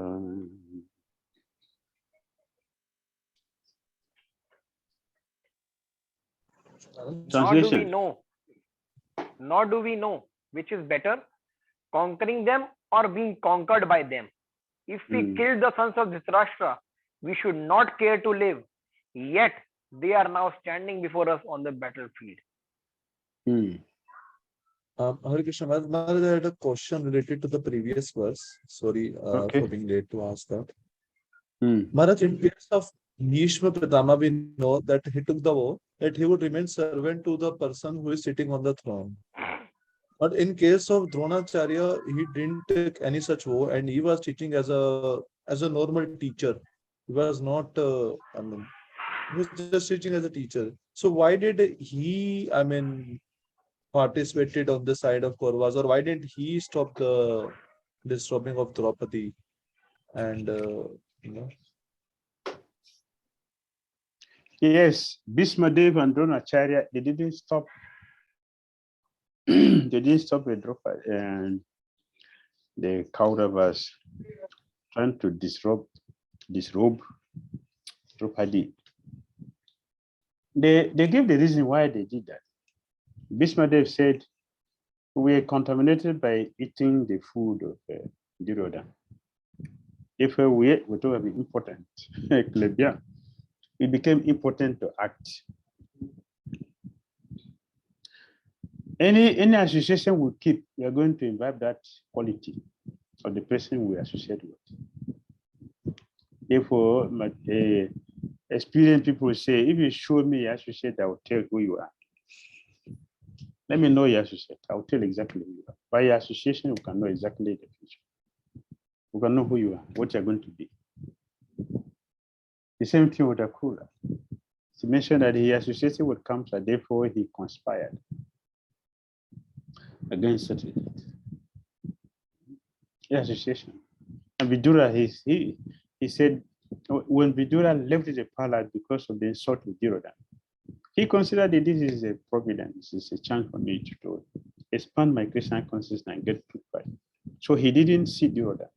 He always saw the hands of internal potency of Krishna, and he took full advantage of world pilgrimage. But Vidura did not go to Krishna directly. Although Krishna was there, Krishna was present, he didn't go to him. The supreme purifier of everything, he didn't go to him. Why? He considered I should not go to Krishna in this way. Let me purify myself. Then I will go to Krishna. We don't have to offer unnecessary things to Krishna or the spiritual master. We should offer what is offerable, something which is beneficial, can offer to Krishna, to the spiritual master, to Krishna. That was the consideration. So they did not forbid them because they were under the shelter of Duryodhana at that time. Actually, all this arrangement of Krishna to let us know that there is no one who can protect us in this except Krishna. No one can protect us. There's no shelter in this world except Krishna. So Krishna made all the arrangements so all these things can happen, so he can teach us the lesson. So we see the external, but beyond the external, Krishna has a deeper teaching and so give to us. Make sense to you? Yes, Maharaj, it makes sense. But Maharaj specifically wanted to ask regarding, this Dronacharya. Like Bhishma was obviously written on the shelter of, this Dhritarashtra and Duryodhana. But Dronacharya was a teacher. He just came and he was living as a teacher. I mean, he was not living in the kingdom. He was living in his own cottage ultimately. And he was, whatever money he was getting, that was for his teaching, not because he had taken the role of guarding the throne of Hastinapur, unlike Bhishma. So for Dronacharya, he could have, I mean, at least not fought on the side of Kauravas, and or he's, I mean, what was the reason he fought on the side of Kauravas? Because he wasn't under any such obligation like Bhishma Pitama. So the Prabhupada mentioned that, and he wants to quote in Bhagavatam that the Krishna wanted to show that even if one is as powerful as Bhishma there, if one walk opposite him, will not succeed. We can only succeed when we are sheltered by the Krishna. No one else. So Krishna made arrangement that Dronacharya is not against Krishna, the Pandavas. Bhishma, they are not against Pandavas. They should be the other side. So Krishna can show what it means to be sheltered by him, what should be expected. Then nobody in this world will succeed if we stand against Krishna, stand opposite Krishna. It is Krishna's arrangement. And he put these people on this side, on the other side.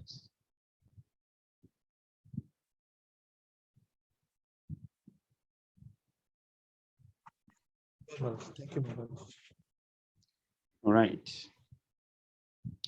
So we are in text 6.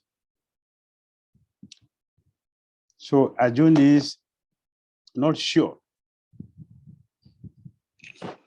He's not sure.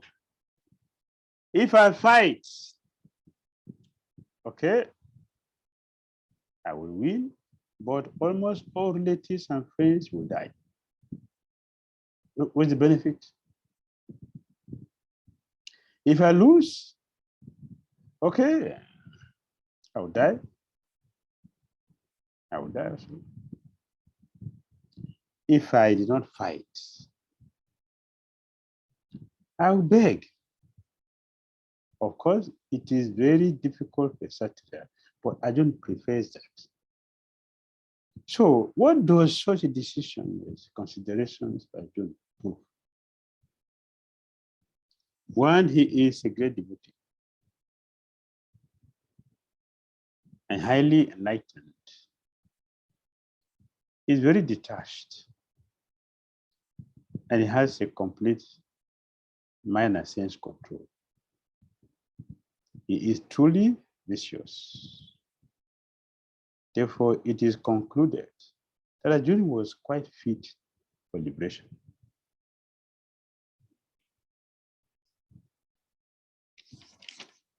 It's eligible for liberation. The professor in the purport. All these considerations by Arjuna definitely prove that not only was he a great devotee of the Lord, but he was also highly enlightened and had complete control over his mind and senses. He desired to live by begging, although he was born in a royal household. It's another sign of detachment.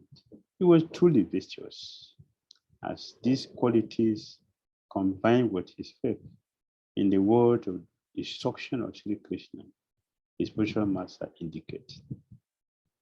It is concluded that Arjuna was quite fit for liberation.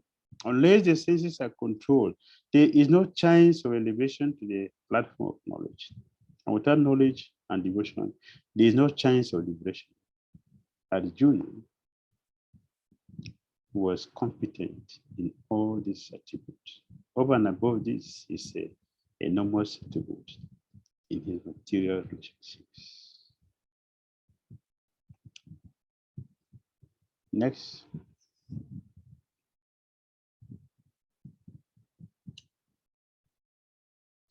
Karpanya dushupata sabhavan vichamitam dharma samhuda chesa yashriyasyan nisitan ruhitan me sisyasiham sadamam tam prapanam. Now I am confused about my duty and have lost all composure because of miserly weakness. In this condition, I am asking you to tell me for certain what is best for me. Now I am your disciple and a soul surrendered unto you. Please instruct me. Yes, Arjuna has surrendered himself to Krishna. Yes. So the essence of this verse is what? What is the essence? That whenever we are in chaos or we are not able to, discriminate whether what is right and what is wrong, we should take shelter Yes. of Krishna. Yes. We will always be perplexed. In this material world, perplexity will always confront us. So what is the solution? The solution is that we have to approach a guru. Approach a bona fide spiritual master who is in a disciple succession. That is a lesson we should learn in this verse. Arjuna is very disturbed. He has seen all sides. He couldn't see any solution to the problem he's having. He surrendered to Lord Krishna. Arjuna surrender.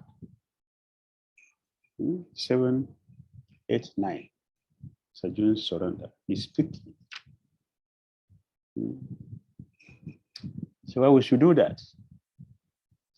Why should we surrender to Krishna? Or should we surrender to Guru?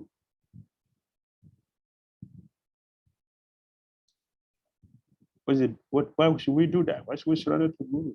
Yes, we should approach Guru to get us out of our perplexity. What I guess is on the screen.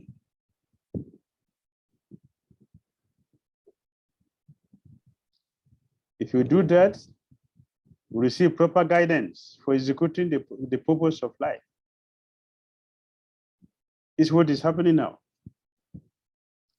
And to solve all the perplexities of life and to understand the science of the solution, the science of the solution. Perplexity. Analogy of material perplexity, and forest fire. A forest fire happened without nobody goes up in the morning and pray, Krishna, please today, please, Krishna, I want you to make me sick so I can go to hospital for 2 months. Nobody pray like that. So please, please take away all my misery, take away all my suffering, take away, bring only the good thing, but never always speak it like that. So Prabhupada give example of forest fire. It just starts like that. Nobody called for it. So Bhagavatam explained that as we don't call for these traits, but they come. So also we don't, even if we don't call for having it to come, if they are there, whatever we have done, good and bad, they are already loaded in our own life, and with time they will manifest. So an intelligent person should approach a bona fide guru in the disciple succession, who will guide us to get out of our perplexities. They give us the solution. They will guide us, they direct us, they show us the way.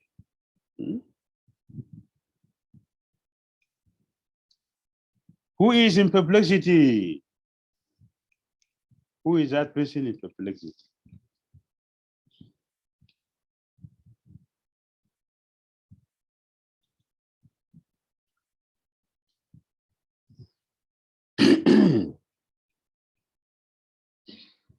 Text 8. Nahi prapashami amapanudhyat ashokam uchosam indriyanam avapya bhumo asapatnam vidham rajyam suranam atichadi patyam. I can find no means to drive away this grief, which is drying up my senses. I will not be able to dispel it, even if I win a prosperous, unrivaled kingdom on earth with sovereignty, like the demigods in heaven. Yes. I can find no means to drive away this grief which is drying up my senses. This is what Arjuna is confessed.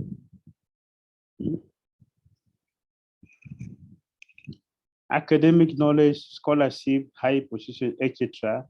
are all useless in solving the problems of life. Help can be given only by a spiritual master like Krishna. Therefore, the conclusion is that a spiritual master who is 100% Krishna conscious is a bona fide spiritual master, for he can solve the problems of life. Lord Chaitanya said that one who is a master in the science of Krishna consciousness, regardless of his social position, is a real spiritual master. A scholarly Brahmana, expert in all subjects of Vedic knowledge, is unfit to become a spiritual master without being a Vaishnava or expert in the science of Krishna consciousness. For the person born in a family of a lower caste can become a spiritual master if he is a Vaishnava or Krishna conscious. That's from Padma Purana. Yes.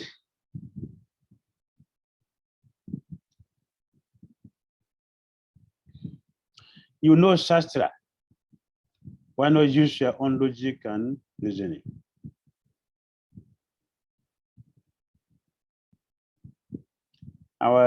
That's what Prabhupada, we are right now. And Prabhupada said, academic knowledge, scholarship, high position, all these things are useless. So Krishna, yeah, I don't have been talking all along. He's quoting scripture, quoting Shastra, and he's telling Krishna, no, I'm not speaking from a soft-hearted, I'm speaking from a heart, very strong-heartedness. So I'm right. So Krishna said, hey, so if you are right, why you not defeat you? Why you never help yourself since? You have a respectable attitude towards yourself and others. Why not go to them? So since Arjuna have been speaking since, Krishna never said anything. Krishna is keeping quiet.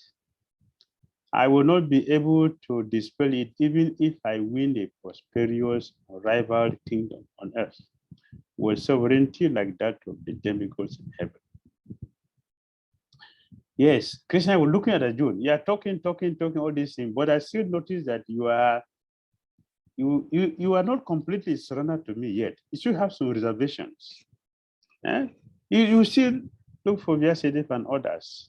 So go to them, let them help you. Why are you wasting your time talking to me? Krishna wants complete surrender.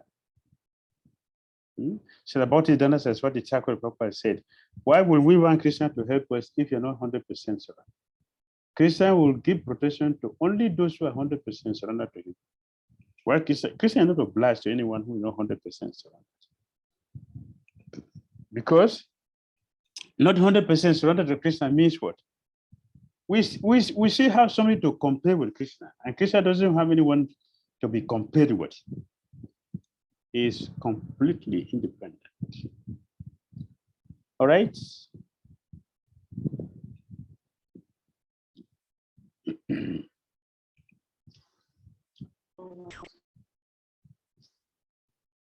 So we move forward. Any question? And go to text 9. Yes, Sanjaya Uvacha.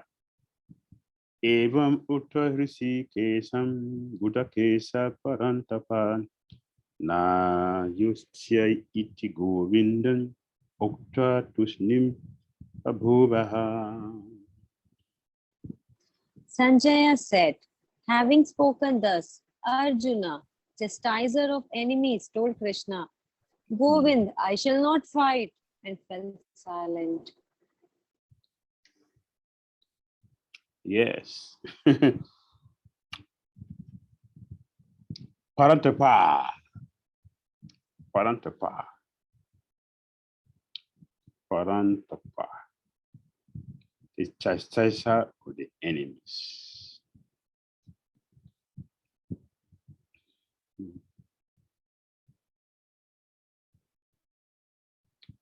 Although Arjuna was, for the time being, overwhelmed with the false grief due to family affection, he surrendered unto Krishna, the Supreme Spiritual Master, as a disciple. This indicated that he will soon be free from the false lamentation resulting from family affection and would be enlightened with perfect knowledge of self-realization or Krishna consciousness. I would then surely fight. Yes, the effect of surrender. What's the effect of surrender? When we become enlightened, or become free from false lamentation. This is as we were speaking before. When a person who is enlightened, a person who knows, should not be the same like a person who is foolish, who does not know. So Arjuna is a highly cultured, respectable person. He has knowledge. So Arjuna has surrendered himself to Krishna. Now Krishna is going to enlighten him. Without enlightenment, he'll be completely free from lamentation. Why? Reinstatement in one's own duty, dharma. And Arjuna will surely fight. Arjuna will do his duty without reservation. That's the one powerful quality I love him. When Arjuna was enlightened, and that is knowledge. The other day we're talking about knowing something. Yeah? Here you see, Arjuna knows. Now he is fully convinced that he knows, yeah, this is what I should do. I'm not doing anything wrong. I'm acting properly, being directed by the Supreme Personality of God who knows everything, cannot make a mistake. I don't fought with the whole of his strength because now he knows. No more fear or what would happen or what will. No confusion. Confusion. He's ready. Now we fight.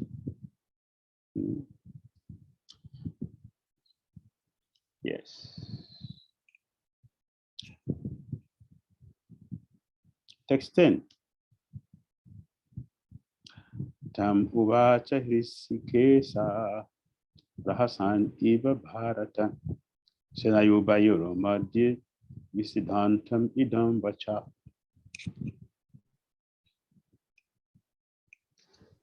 O descendant of Bharata, at that time Krishna, smiling in the midst of both the armies, spoke the following words to the grief-stricken Arjuna.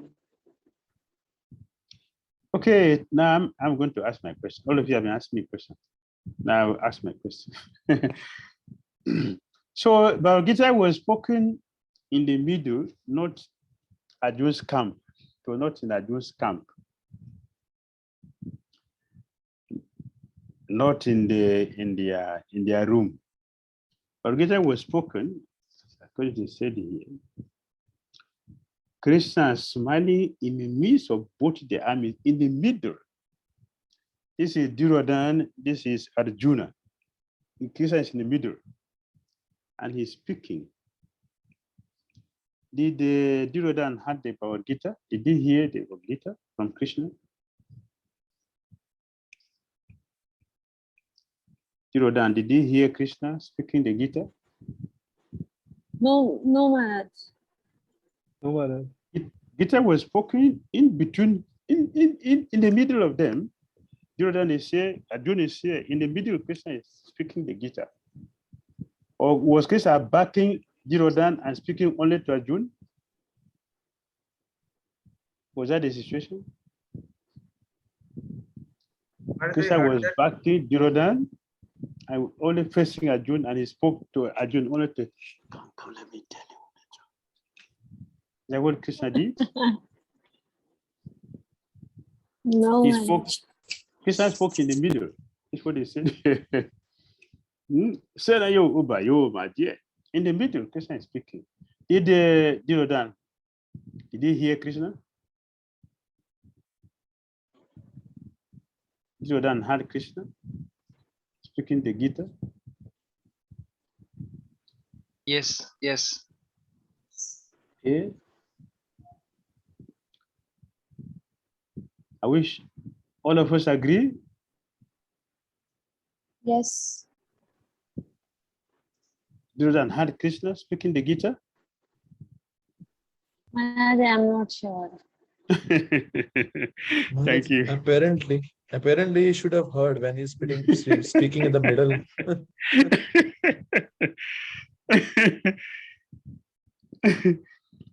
What I have heard is that Bhishma was telling, like, if wind can even give like bring even one letter what Krishna is speaking, I am ready to give all my pious credits of the life. I think he was not able to hear. Is what I have heard. It's my understanding. Thank you. Maharajji, I have heard in some katha that Duryodhana also listened, but he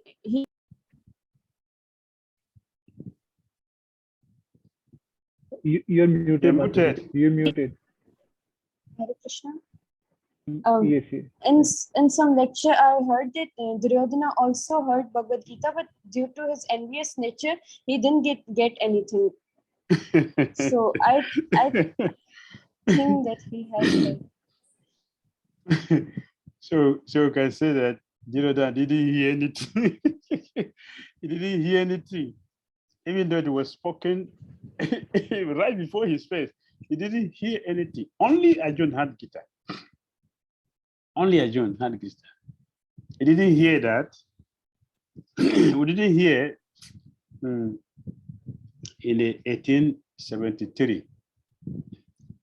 1873, Arjuna confessed hearing Gita and what he's about to do. We didn't hear that Duryodhana said that. Duryodhana didn't say like that. Now my illusion is gone, and I'm going to fight. I'll regain my consciousness by a costless mercy. You didn't hear Duryodhana say that. You know Arjuna who said it. Only Arjuna said this, and Duryodhana didn't say that because he didn't hear anything. There's no change in this time. What is qualification to hear Gita? Krishna already said a devotee and what? Friend. A friend. Friend, So Maharaj. Duryodhana is a devotee. Duryodhana is a friend. No, Maharaj. No, so he didn't hear anything. The Gita is meant for devotees and friends of Krishna. So he didn't hear. If Duryodhana had the Gita, he would have surrendered to Krishna like Arjuna did. He Maharaj, didn't hear. Yes. but Maharaj, I mean, during that peace agreement, when Arjun went to make a truce, so that the war doesn't happen, that time he did hear and didn't surrender. So might be here, it is also possible that he did hear, but still he didn't, I mean, follow his instructions. What is his qualification to hear? If he had heard, he would have acted properly. Arjuna had the whole Gita, he acted properly. He confessed. Arjuna confessed to Krishna, now my illusion is gone. Krishna is Maharaji, yes. Maharaji, Dhritarashtra also heard Bhagavad Gita, but he also didn't get anything out of it. I mean, he didn't surrender to Krishna due to his bad nature. It can happen that Duryodhana also heard Bhagavad Gita, but he didn't surrender Arjuna. They didn't hear. They did not hear. They didn't hear. See, in 1877,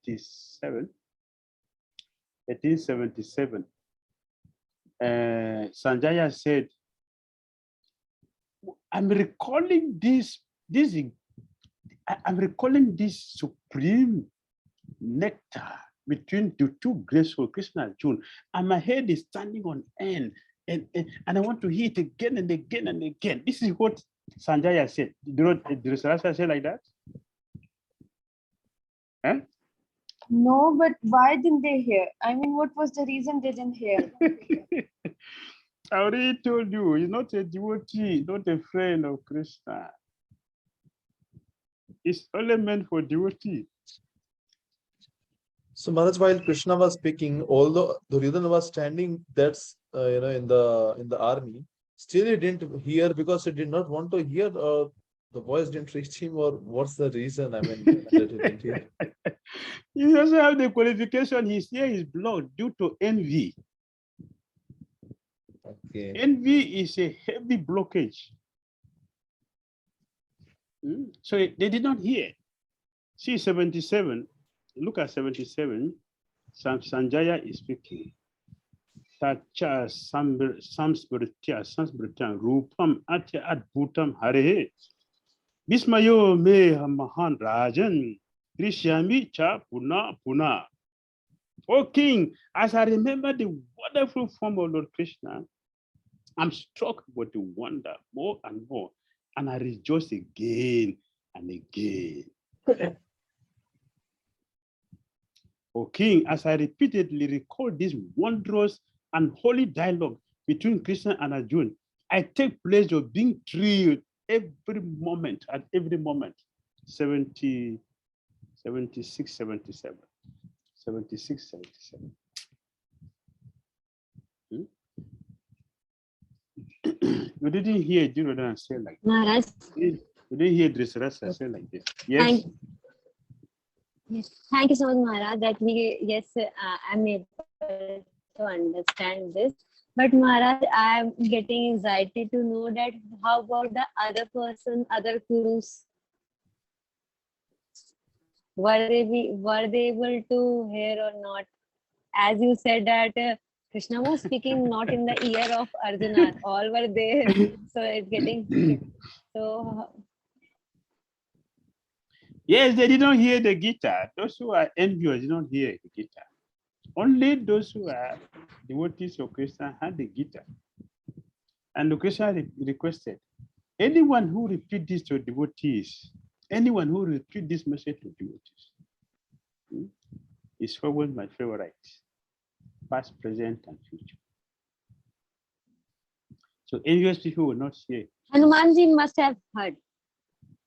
Yes, Hanuman is a devotee. Nice Bhishma friend. Pitama and Dronacharya, they also must have heard. So Maharaj, and what about Yudhishthir and those on the Pandava side? Did they hear Bhagavad Gita? Yes, all of them they had. They had Even it. Bhishma Pitama and Dronacharya also heard, Maharaj. Yes, they had. They are devotees. They are devotees. Bhishma Dev is, Prabhupada said that Bhishma Dev is superior to Vyasadeva.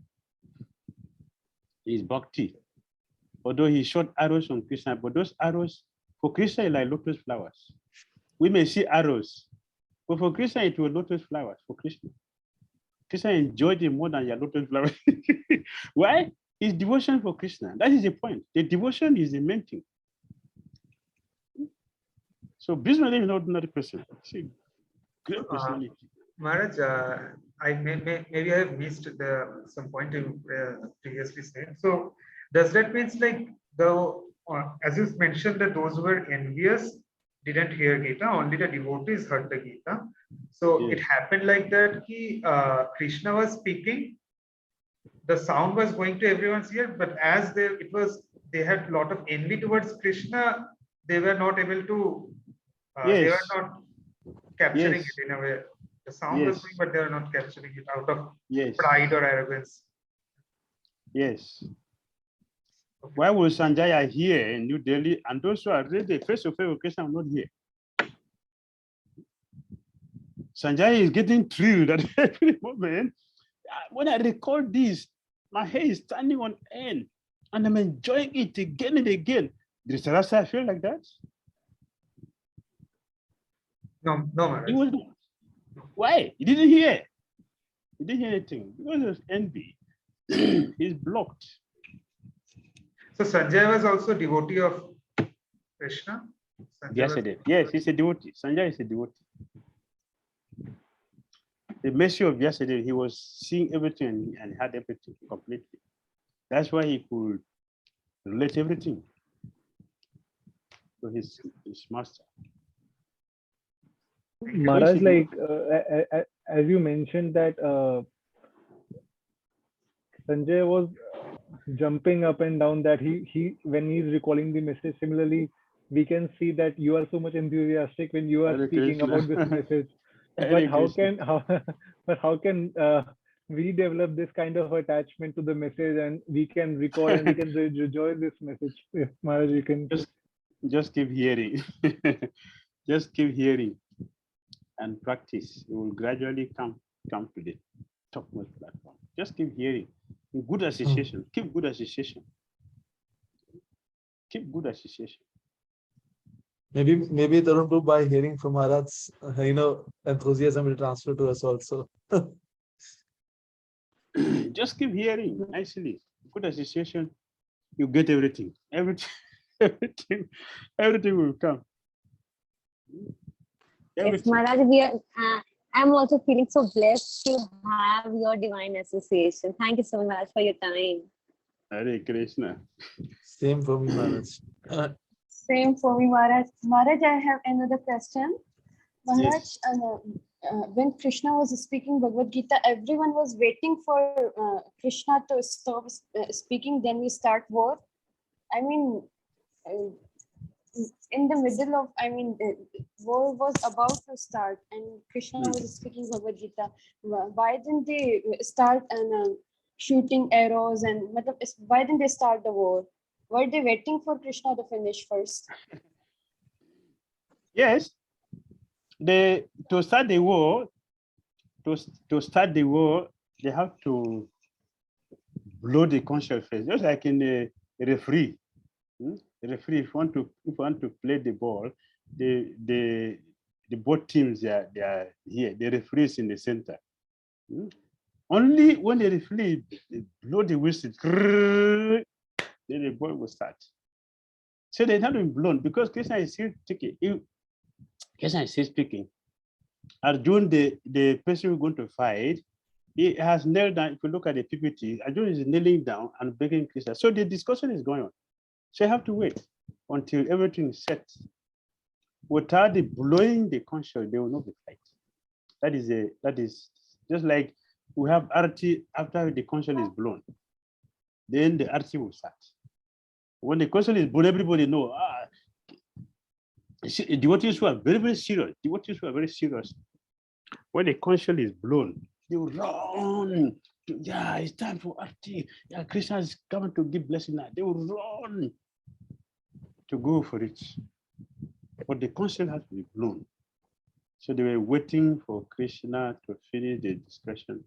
The Gita has to be spoken for Arjuna to get ready for the fight. Then they will start. And that's what happened. When Krishna finished, everything was decided. Arjuna's bow is no more in his hand. So after Gita was spoken, Arjuna took up his bow. So everybody, oh, okay, he's ready. So everybody got ready. And they started. That is the process. Thank you so much, Maharaj. Hare Krishna. Okay, we are text 10. Text 11. No, 11, sorry. Sri Bhagavan Uvacha. Asuchan Amba Sachostram Pragya Badamsi. Chabasa se Katasun Agatasumscha. Nano Sochanti Pandita. The Supreme Personality of Godhead said, while speaking learned words, you are mourning for what is not worthy of grief. Those who are wise lament neither for the living nor for the dead. Yes.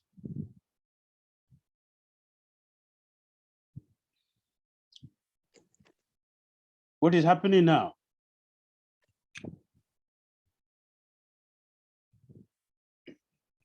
What is happening now?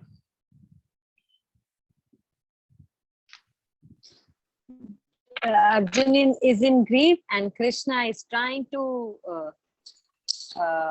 making him understand that there is no need to grieve. Krishna is trying to make him understand.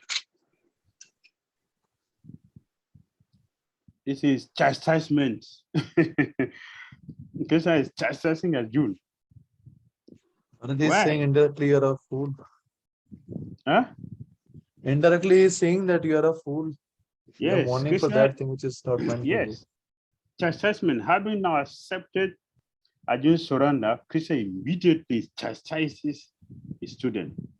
He tells Arjuna that although he spoke with the authority of a wise man, where were Krishna speaking from? No, sorry, where were Arjuna speaking from? All along, he was speaking from Gyan Shastra, Dharma Shastra, and Artha Shastra. He was not speaking from Purana, Bhagavad Purana. So, in a sense, he is calling Arjuna a fool. Although Arjuna's words are true according to Dharma and Rajaniti, statesmanship, they do not take into consideration the true basic standard of knowledge, the difference between the body and the soul. Therefore, this verse, the 11, is a prelude to the next verse, text 12, which Krishna is going to do. So here Krishna is telling Arjuna, keep quiet, you are a fool. A fool should not talk, because who will listen to a fool? To be a foolish person also, because a foolish person is going to talk nonsense. Only nonsense a foolish person is going to talk. Nothing more than that. A foolish person is going to tell you, oh, I don't have this, I don't have that, this is not good, that is not fine, this is bad, this is wrong, see that, see this. Intelligent person should not do like that. So Krishna is telling Arjuna here, Pragya Badam said, Basa said, Badam Basa said, you are speaking like a person who knows. You remember the other time we were talking about this? So we were asking me a question. You see, Krishna is telling Arjuna, if someone hears you, he would think, that's a very learned person. Let me go close to the person. But when a person actually sees you, you are lamenting, you are afraid, you are not composed, you are jittering.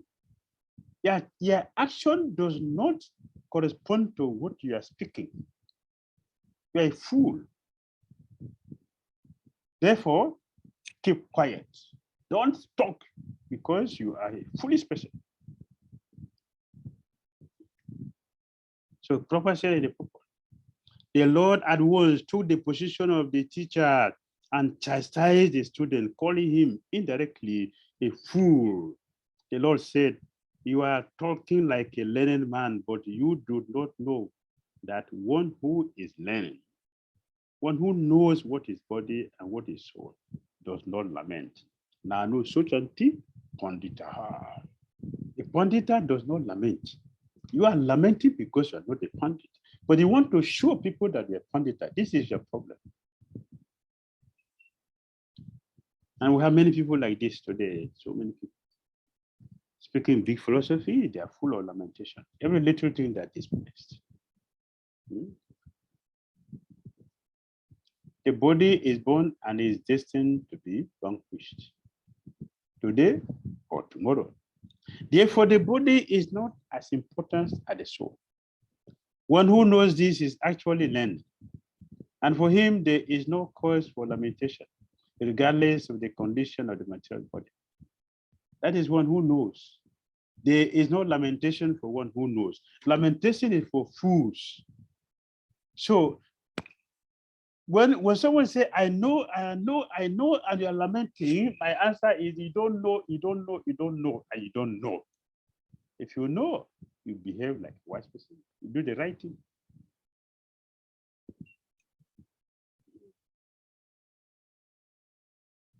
Maharaj, I want Yes. to ask one thing. Maharaj, it's like with the senior devotees, like they are already a liberated soul. They are Uttam Adhikaris. So Who told you like for that? because Who told you that? they Who told you that senior devotee okay, is a they pure are devotee? senior devotees. Like I want to talk about like Maharaj, like I'm talking about the sannyasis. So Maharaj, it coming Who in told my you that it all is coming in my sannyasis are mind. pure devotees? Who told you that all sannyasis are pure devotees? But by hearing them, our heart changes. So of course we Okay. cannot know that this is really Maharaj. We really do not know who is a pure devotee. Even at the time of Chaitanya Mahaprabhu, so many people came and they were saying that Chaitanya Mahaprabhu is diseased with the Vata Roga, disease, this disease, that disease. But at last they came to know these are the symptoms of bhakti. So it's very difficult to know that who is at what level of bhakti. Is that a bhava or prema? Is it It is not dwelled in a prema or difficult. what? Yes, it's difficult. Rukmini Hari Sevini Devi Dasi. It is not difficult to know pure devotees. It is difficult to know pure devotees if we ourselves are not devotees. If you are devoted, Krishna will show you it's a devotee. Not difficult. Actually, yes, Maharaj. Yes. Yes. Yes, actually, yes, Maharaj. Yes. So, Maharaj, my question I want to ask Maharaj, this a normal person, if a person is non-devotee, he doesn't know about anything about this, and this is not a qualification for him to read Bhagavad Gita.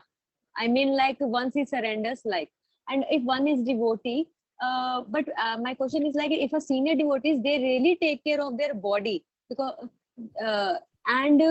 because they know that they have a great big responsibility to preach, and so for them, living body is a big thing. So my question is, Maharaj, that of course, when in between, if suppose Srila Prabhupada has given somebody some instructions to do, follow some instructions to accomplish few tasks, and in between somebody leaves the body, it is really very bad. No, so at that time, lamentation would be there. No, if Prabhupada give instruction, you should construct 10 temples Baba gave instruction, construct 10 temples. And you put your head there, you are constructing, you have done 5, 6, 7, and you leave the body, the remaining 2 or 3 or 1. It is as good as complete because you have made effort and you try your best. So it doesn't have to be necessarily physically accomplished. In your desire to do that has already completed that service for you. Thank you so very much, Maharaj. Thank you. Hare Krishna Maharaj, just a small thing here. Here Krishna is telling not worthy of lamentation. These things are not worthy of lamentation. What are the things that are worthy of lamentation? The body is born and is destined to be vanquished today or tomorrow. So, well, therefore, the body is not as important as the soul. One who knows this is actually learned, and for him, there is no cause for lamentation. So we should not lament for the body, regardless of the condition of the material body. Whatever the condition of the body is being changed or being maintained. A self-realized soul does not have any importance. It doesn't get attached to the body. Not that the body will not be maintained. The body will be maintained as far as the soul is there. We try to maintain the body, but no attachment. Because we are using the body to do our service for Krishna. That is what we need. If the body change, I will lament, oh, the body is too young. This boy died at the age of 20. This Krishna, why? This is ignorance. So Krishna said, there's no need for this. There's no need for this. The body is changed. Is that the end of the soul? No. That is not the end. So why are we worrying about something which in future verses Krishna are going to speak about that? That which is permanent cannot be destroyed. Now, what is impermanent cannot be maintained. So why are we worrying about that which cannot be maintained? After all, we are not the one who made it. Everything belongs to Krishna. Why are we worried about someone's opening his company or closing his company? Why is that? What is that our business? Our business is do what Krishna wants. As a spirit soul, our duty is to serve Krishna with all of our strength, with all of our intelligence, with all of our mind. That's what we're supposed to do. And that is our business. Whatever happens, that is not our business. We are disturbing ourselves for not necessary. And why? Because of ignorance. Make sense? All right, thank you very much. Yes, Maharaj. Let's take a break for today. See you tomorrow. We'll continue from text 12 tomorrow. Srimad Bhagavad Gita, Sri Jai, Srila Prabhupada ki Jai. Jai. Thank you so very much, Maharaj. Hare Jai, Krishna. Jai. Hare Krishna. Thank you, Maharaj, Maharaj. there is a question, Maharaj, from yesterday's class. Can I ask, Maharaj? What is it? Maharaj, in 1.38, the purport, Prabhupada writes that a Kshatriya is not supposed to refuse to battle or gamble when he's so invited by some rival party. So, Maharaj, gambling is one of the 4 regulative principles that is prohibited, Maharaj. So, how do we see this, Maharaj? The principle which we are keeping is not for higher souls. The regulative principle which we are keeping is according to lower. It depends on our position. Higher personality does not have to follow the law. For example, adultery here is very serious issue, but in the demigod platform is nothing. The satire for them to gamble is part of their contamination on that ashram. All the 4 ashram has contamination. This is one of them for the satire, but they have to do it. A satire, if a woman approaches a satire, he cannot say no. The Brahmana will say no, but the satire cannot say no. If a satire is approached for fight, he cannot say no. He must do it. It's part of their system. That is their duty. Therefore, it is not forbidden for them. You cannot say, and you see that Bhimsena, he drank the blood of Dushashan. So you think he went to hell? Oh, he doesn't keep principle. He's eating meat. He didn't go to hell because of that. He didn't go to hell because for him that is nothing. That's nothing. And that happened in the presence of Krishna. Krishna was right there. Krishna was right there. He didn't tell him, stop this. This is nonsense. Krishna didn't stop him. Allow him to do that. So essentially, that is all right. Don't you see Balaram also did? When playing game with Rukmi.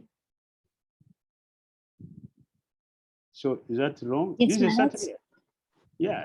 Duryodhana, Yes, Maharaj. Balaram, he did. He did. They were playing chess and they were waging, they were betting.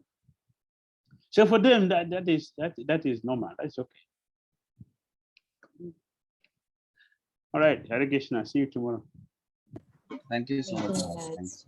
Hare Krishna. Hare you, Krishna. Maharaj. Thank you so much. His Hare Holiness. Krishna, thank you so much.